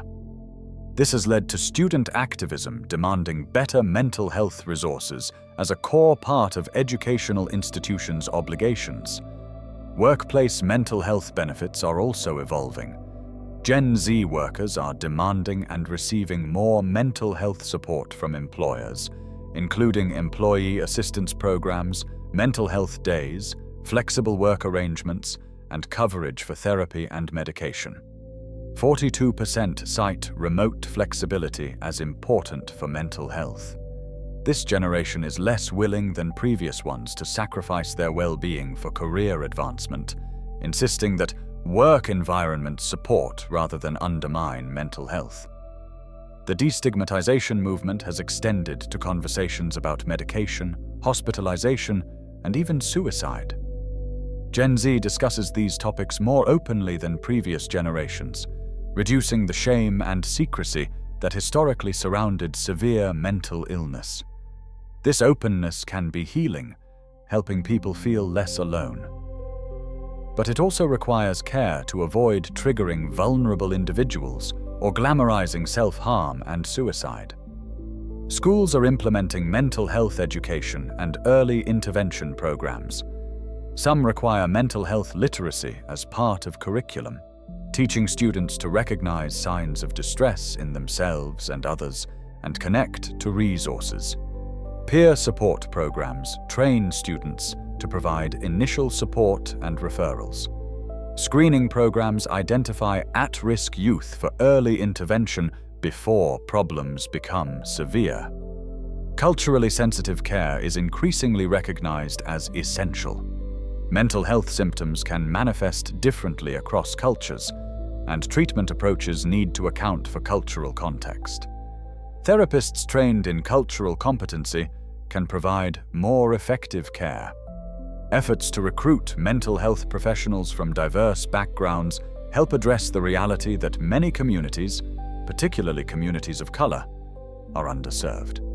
Despite progress, major barriers remain. Insurance companies often deny coverage for mental health services or limit the number of sessions they'll cover. Parity laws requiring equal coverage for mental and physical health are frequently violated. Providers face lower reimbursement rates for mental health services, discouraging them from accepting insurance. The result is a two-tiered system where those with means can access quality care while those without struggle.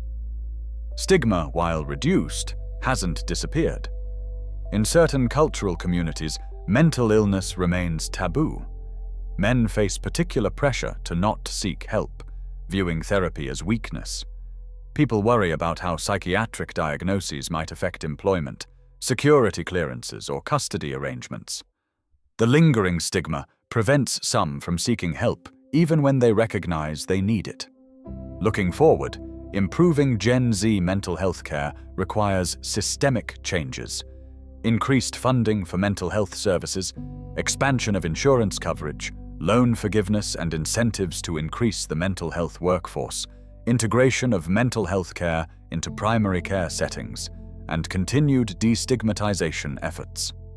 Schools and workplaces must be held accountable for providing adequate mental health support. And society must address the underlying conditions, economic precarity, social isolation, climate anxiety, academic pressure, that are generating mental health problems in the first place. But the cultural shift Gen Z has catalyzed around mental health represents genuine progress. Their willingness to be open, to seek help, to demand better care, and to refuse suffering in silence is changing how society views and addresses psychological wellness. While the challenges are real and the system remains inadequate, the trajectory offers hope that this generation's suffering might lead to lasting improvements in how we support mental health for everyone. Resilience, hope, and moving forward. We've traveled through some dark territory tonight, exploring the many dimensions of anxiety and depression facing Gen Z, from the neurobiology of these conditions to the social, economic, and environmental pressures generating them. It would be easy, having surveyed this landscape, to feel hopeless. But that wouldn't tell the full story, because alongside the very real struggles this generation faces, there's also remarkable resilience, creativity, and determination to build different, better ways of living. Let's start with the concept of resilience itself. In psychology, resilience refers to the ability to adapt successfully in the face of adversity, trauma, or significant stress. It's not about being invulnerable or unaffected by difficulty. It's about bending without breaking, finding ways to cope, and even grow through challenges.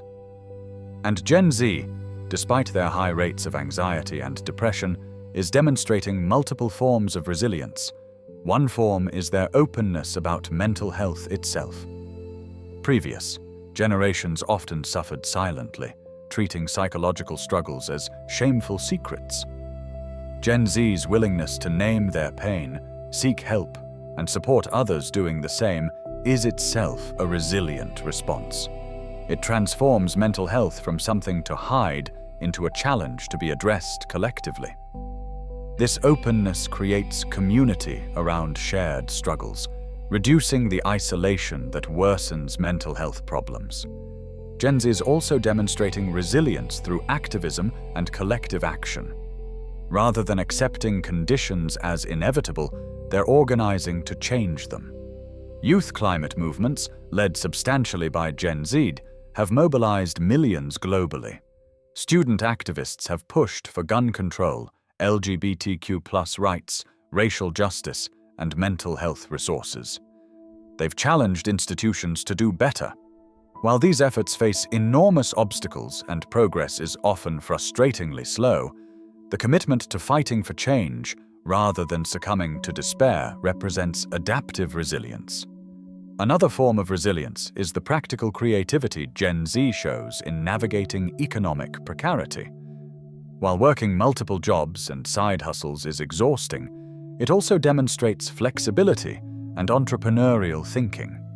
Many have leveraged digital platforms to create income streams their parents' generation wouldn't have imagined. They're redefining career paths, rejecting the traditional ladder in favor of portfolio careers combining multiple interests and revenue sources. They're finding ways to survive even in an economy that seems designed to exclude them.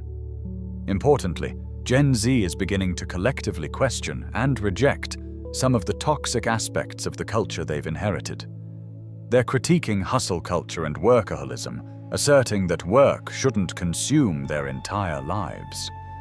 They're challenging the achievement obsession, recognizing that endless credential accumulation doesn't guarantee success or happiness. They're pulling back from some aspects of social media, with 68% reporting taking breaks for mental health. They're choosing values like sustainability, community, and well-being over pure financial success. There are also individual strategies for building resilience that research supports. Strong social connections are one of the most powerful protective factors for mental health. Despite the loneliness epidemic we discussed, Gen Z individuals who do maintain close relationships, whether with family, friends, or chosen community, show better mental health outcomes. Investing in relationships, being present with people, building support networks, all strengthen resilience. Purpose and meaning provide another buffer against depression and anxiety. When people feel their lives have purpose, whether through work, relationships, creativity, activism, or spirituality, they're better able to withstand stress. For Gen Z, finding purpose in an uncertain world requires creativity. It might come from local, community engagement rather than trying to solve global problems. It might come from creative expression, from helping others, from learning and mastery, from simply being a good friend. Purpose doesn't have to be grand. It just has to feel personally meaningful. Physical health fundamentally supports mental health. Exercise is as effective as medication for mild to moderate depression and significantly reduces anxiety. Sleep is crucial for emotional regulation. Addressing sleep problems often improves mental health substantially. Nutrition affects mood through multiple pathways, including gut-brain interactions. Reducing alcohol and substance use, while often used for self-medication, typically worsens mental health over time. These might sound like trivial lifestyle factors, but they have real biological effects that interact with and support other forms of treatment. Mindfulness and meditation practices have strong research support for reducing anxiety and depression. These practices train the brain to be present rather than ruminating about the past or catastrophizing about the future. They build capacity to observe emotions without being overwhelmed by them. Apps and online resources have made these practices more accessible than ever, though in-person instruction and consistent practice yield better results. Cognitive reframing, a key component of CBT, is a skill that can be learned and practiced. It involves noticing distorted thought patterns, like catastrophizing, all-or-nothing thinking, or mind-reading, and consciously generating more balanced, realistic alternative thoughts. This doesn't mean forcing positivity or denying real problems. It means questioning whether your automatic thoughts are accurate and helpful. Over time, this practice can literally rewire neural pathways, reducing vulnerability to anxiety and depression. Importantly, resilience isn't purely individual. Communities, institutions, and policies can either support or undermine psychological well-being. Schools that prioritize student wellness over pure academic achievement, workplaces that respect boundaries and support mental health, healthcare systems that provide accessible treatment, economic policies that reduce precarity. All of these create conditions for resilience. Gen Z's push for systemic changes recognizes that individual coping strategies, while valuable, aren't sufficient when the system itself is generating distress. There are reasons for cautious optimism about the future. Mental health awareness continues increasing. Treatment options are expanding, including new medications, refined therapeutic approaches, and digital tools. The economic disruptions of the pandemic have forced discussions about restructuring work to be more humane. Climate action, while inadequate, is gaining momentum. Gen Z's political engagement suggests future policy changes could address some structural causes of distress. Cultural shifts are also occurring. The rigid gender norms, sexual orientation stigma, and racial hierarchies that constrained previous generations are being challenged. Gen Z is more accepting of diversity in all its forms. While backlash exists and progress isn't linear, the overall trajectory suggests movement toward a more inclusive, accepting society where people can be themselves without shame. This cultural shift supports better mental health by reducing the stress of hiding or performing identities. Technology, despite its problems, also offers tools for building resilience. Teletherapy expands access to care. Mental health apps provide between-session support. Online communities offer connection and resources. Wearable devices can track sleep, activity, and stress levels, providing data that helps people understand their patterns and make helpful changes. The key is learning to use technology intentionally rather than being passively consumed by it. Perhaps most importantly, many Gen Z individuals are developing what psychologists call post-traumatic growth, finding meaning, strength, and wisdom through adversity. The pandemic was traumatic, but it also taught lessons about what matters, about the importance of connection, about being present. Economic struggles are teaching creativity and resilience. Climate anxiety is motivating engagement and purpose. The mental health crisis itself is fostering empathy and community. Pain and growth aren't mutually exclusive, often they're intertwined.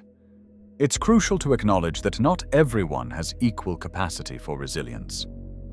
Those facing multiple oppressions, those without access to resources, those dealing with severe mental illness or trauma, face steeper challenges. Emphasizing resilience shouldn't become another form of blame, suggesting that people who struggle simply aren't trying hard enough. Some circumstances are genuinely overwhelming. Some people need intensive support. Resilience is built in favorable conditions. It's not magic that transcends all obstacles. But even acknowledging these limitations, there is real agency in how individuals and communities respond to challenges. Gen Z is demonstrating that agency through their openness, activism, creativity, and collective support. They're refusing to accept suffering as inevitable. They're demanding better. They're building communities of care. They're finding meaning in difficulty. The path forward requires both individual and collective action.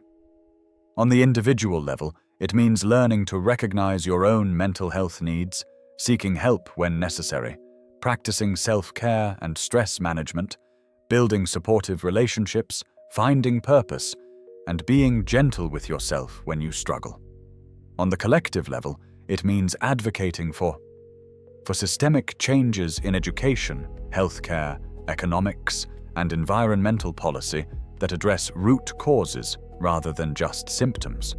It means building communities that support rather than isolate, include rather than exclude, accept rather than judge. Gen Z's mental health crisis is real, significant, and demands response. But this generation's suffering isn't the end of the story. It's also catalyzing change, building awareness, and creating communities of support that may ultimately benefit not just Gen Z, but all of us. In their pain and in their response to it, they're teaching important lessons about the nature of mental health, the limits of individualism, and the necessity of collective care.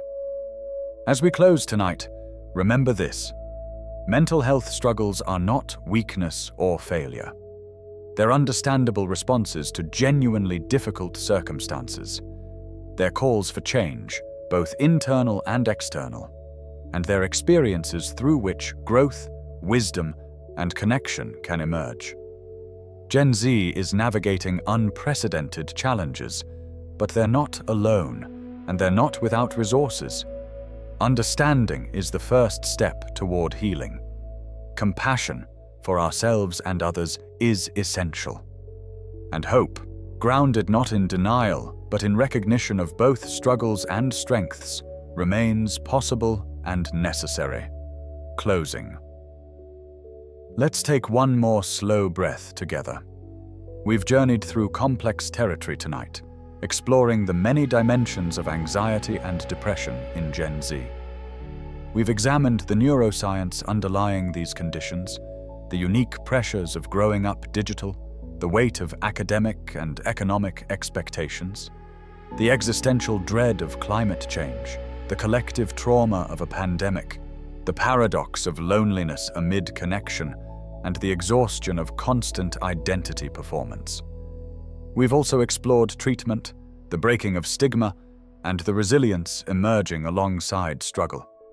But now, as we close, I want to leave you with the revelation that's been hiding in every piece of evidence we've examined tonight. The twist that reframes everything. Remember how I promised you at the beginning that this story would flip on its head? Here it is. What if Gen Z's mental health crisis is actually a sign of health? What if they're not the sick ones? Stay with me, because this isn't wordplay. This is a fundamental reframing based on everything we've learned. And if you've been paying attention, you've already seen the clues. Let me connect them for you. Remember when I asked what Gen Z's brains might be correctly detecting? When I pointed out that tech executives protect their own children from the products they design? When I suggested that their contentment with broken social contracts would be more worrying than their distress? When I noted that their anxiety maps precisely onto real threats? Each of those was a breadcrumb leading here, to this moment of recognition. Think about what we've discovered tonight. We know from neuroscience that anxiety is the brain's threat detection system. We know it evolved to respond to danger, and we've documented that Gen Z's anxiety maps precisely onto real, measurable threats. Economic collapse supported by data, climate catastrophe confirmed by science, social isolation despite digital connection verified by research, broken futures evidenced by broken promises. Their alarm systems aren't malfunctioning. They're detecting actual danger and responding exactly as they should. We know from psychology that depression often follows when organisms face inescapable circumstances. And we've seen that Gen Z faces genuinely inescapable conditions: unaffordable housing they didn't create, climate change they didn't cause, economic systems rigged before they were born, pandemics they couldn't prevent. Their depression isn't a chemical imbalance appearing from nowhere. It's a reasonable response to impossible circumstances. When systems become toxic, when environments become harmful, when social structures become incompatible with human well-being, the healthy response is distress. What we've been calling pathology might actually be appropriate perception. What we've been calling mental illness might actually be mental clarity. Here's the revelation that should make you deeply uncomfortable. Previous generations may have appeared less anxious and depressed, not because they were healthier, but because they were more successfully numbed. By denial, by privileges that insulated them from consequences, by cultural norms that demanded suppression of emotional truth, by economic conditions that made it possible to ignore systemic problems. They could pretend everything was fine because for many of them, it was fine, or at least tolerable enough to avoid confronting. Gen Z doesn't have that luxury. They see clearly because they have to. The water is boiling and they're the ones in the pot. And here's what this means, the part that implicates all of us. If Gen Z's distress is an appropriate response to reality, then those of us who aren't distressed might be the ones with impaired perception. If they're anxious about genuine threats that we're ignoring, then our calm isn't health, it's dissociation. If they're depressed about losses we're comfortable with, then our contentment isn't wellness, it's complicity.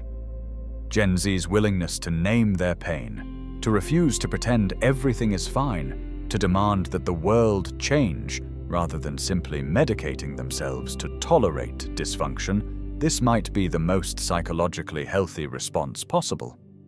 They're the canary in the coal mine, and instead of evacuating the mine, we're trying to treat the canary for anxiety. The problem, then, isn't Generation Z.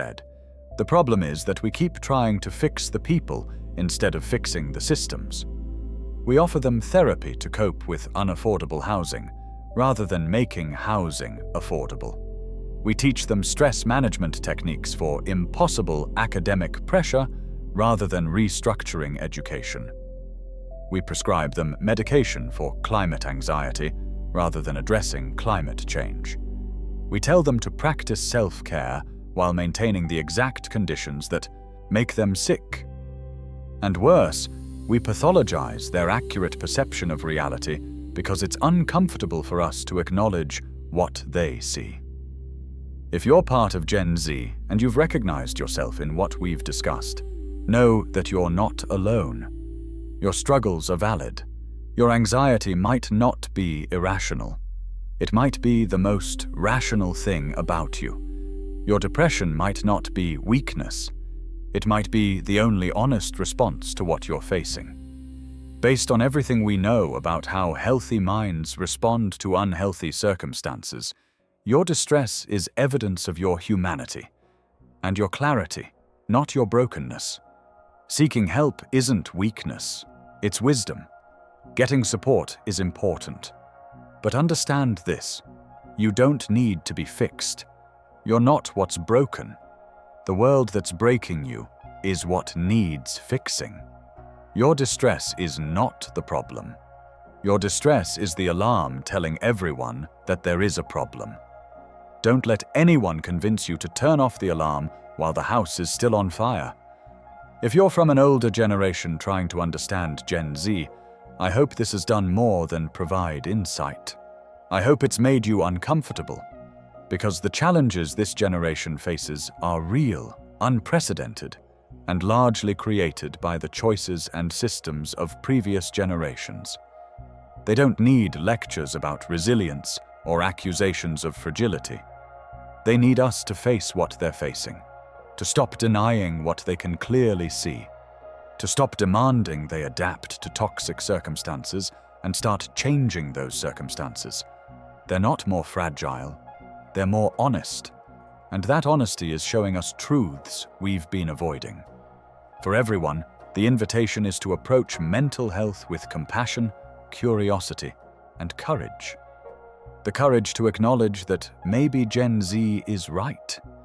Maybe the world we've built is incompatible with human well-being. Maybe their crisis isn't about them being broken. Maybe it's about broken systems finally being seen clearly by people who refuse to look away. The crisis we've explored tonight isn't just a Gen Z problem. It's a wake-up call. It's a demand for change. It's the truth breaking through decades of denial. And how we respond to it will determine not just Gen Z's future, but whether we build a world worth living in for anyone. Thank you for being here tonight, for listening deeply, for engaging with these difficult and uncomfortable truths.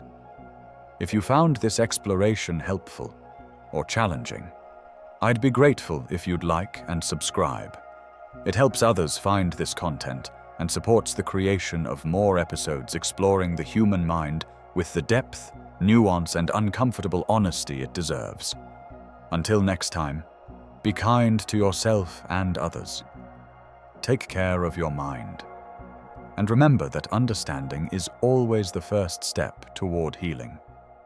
But more than that, remember this: your distress might not be the problem. Your distress might be the truth trying to get your attention. Listen to it. Trust it. Don't medicate it into silence. Use it. Let it fuel the changes that need to happen. Because Gen Z is telling us something urgent. The only question is whether we're willing to hear it. Good night.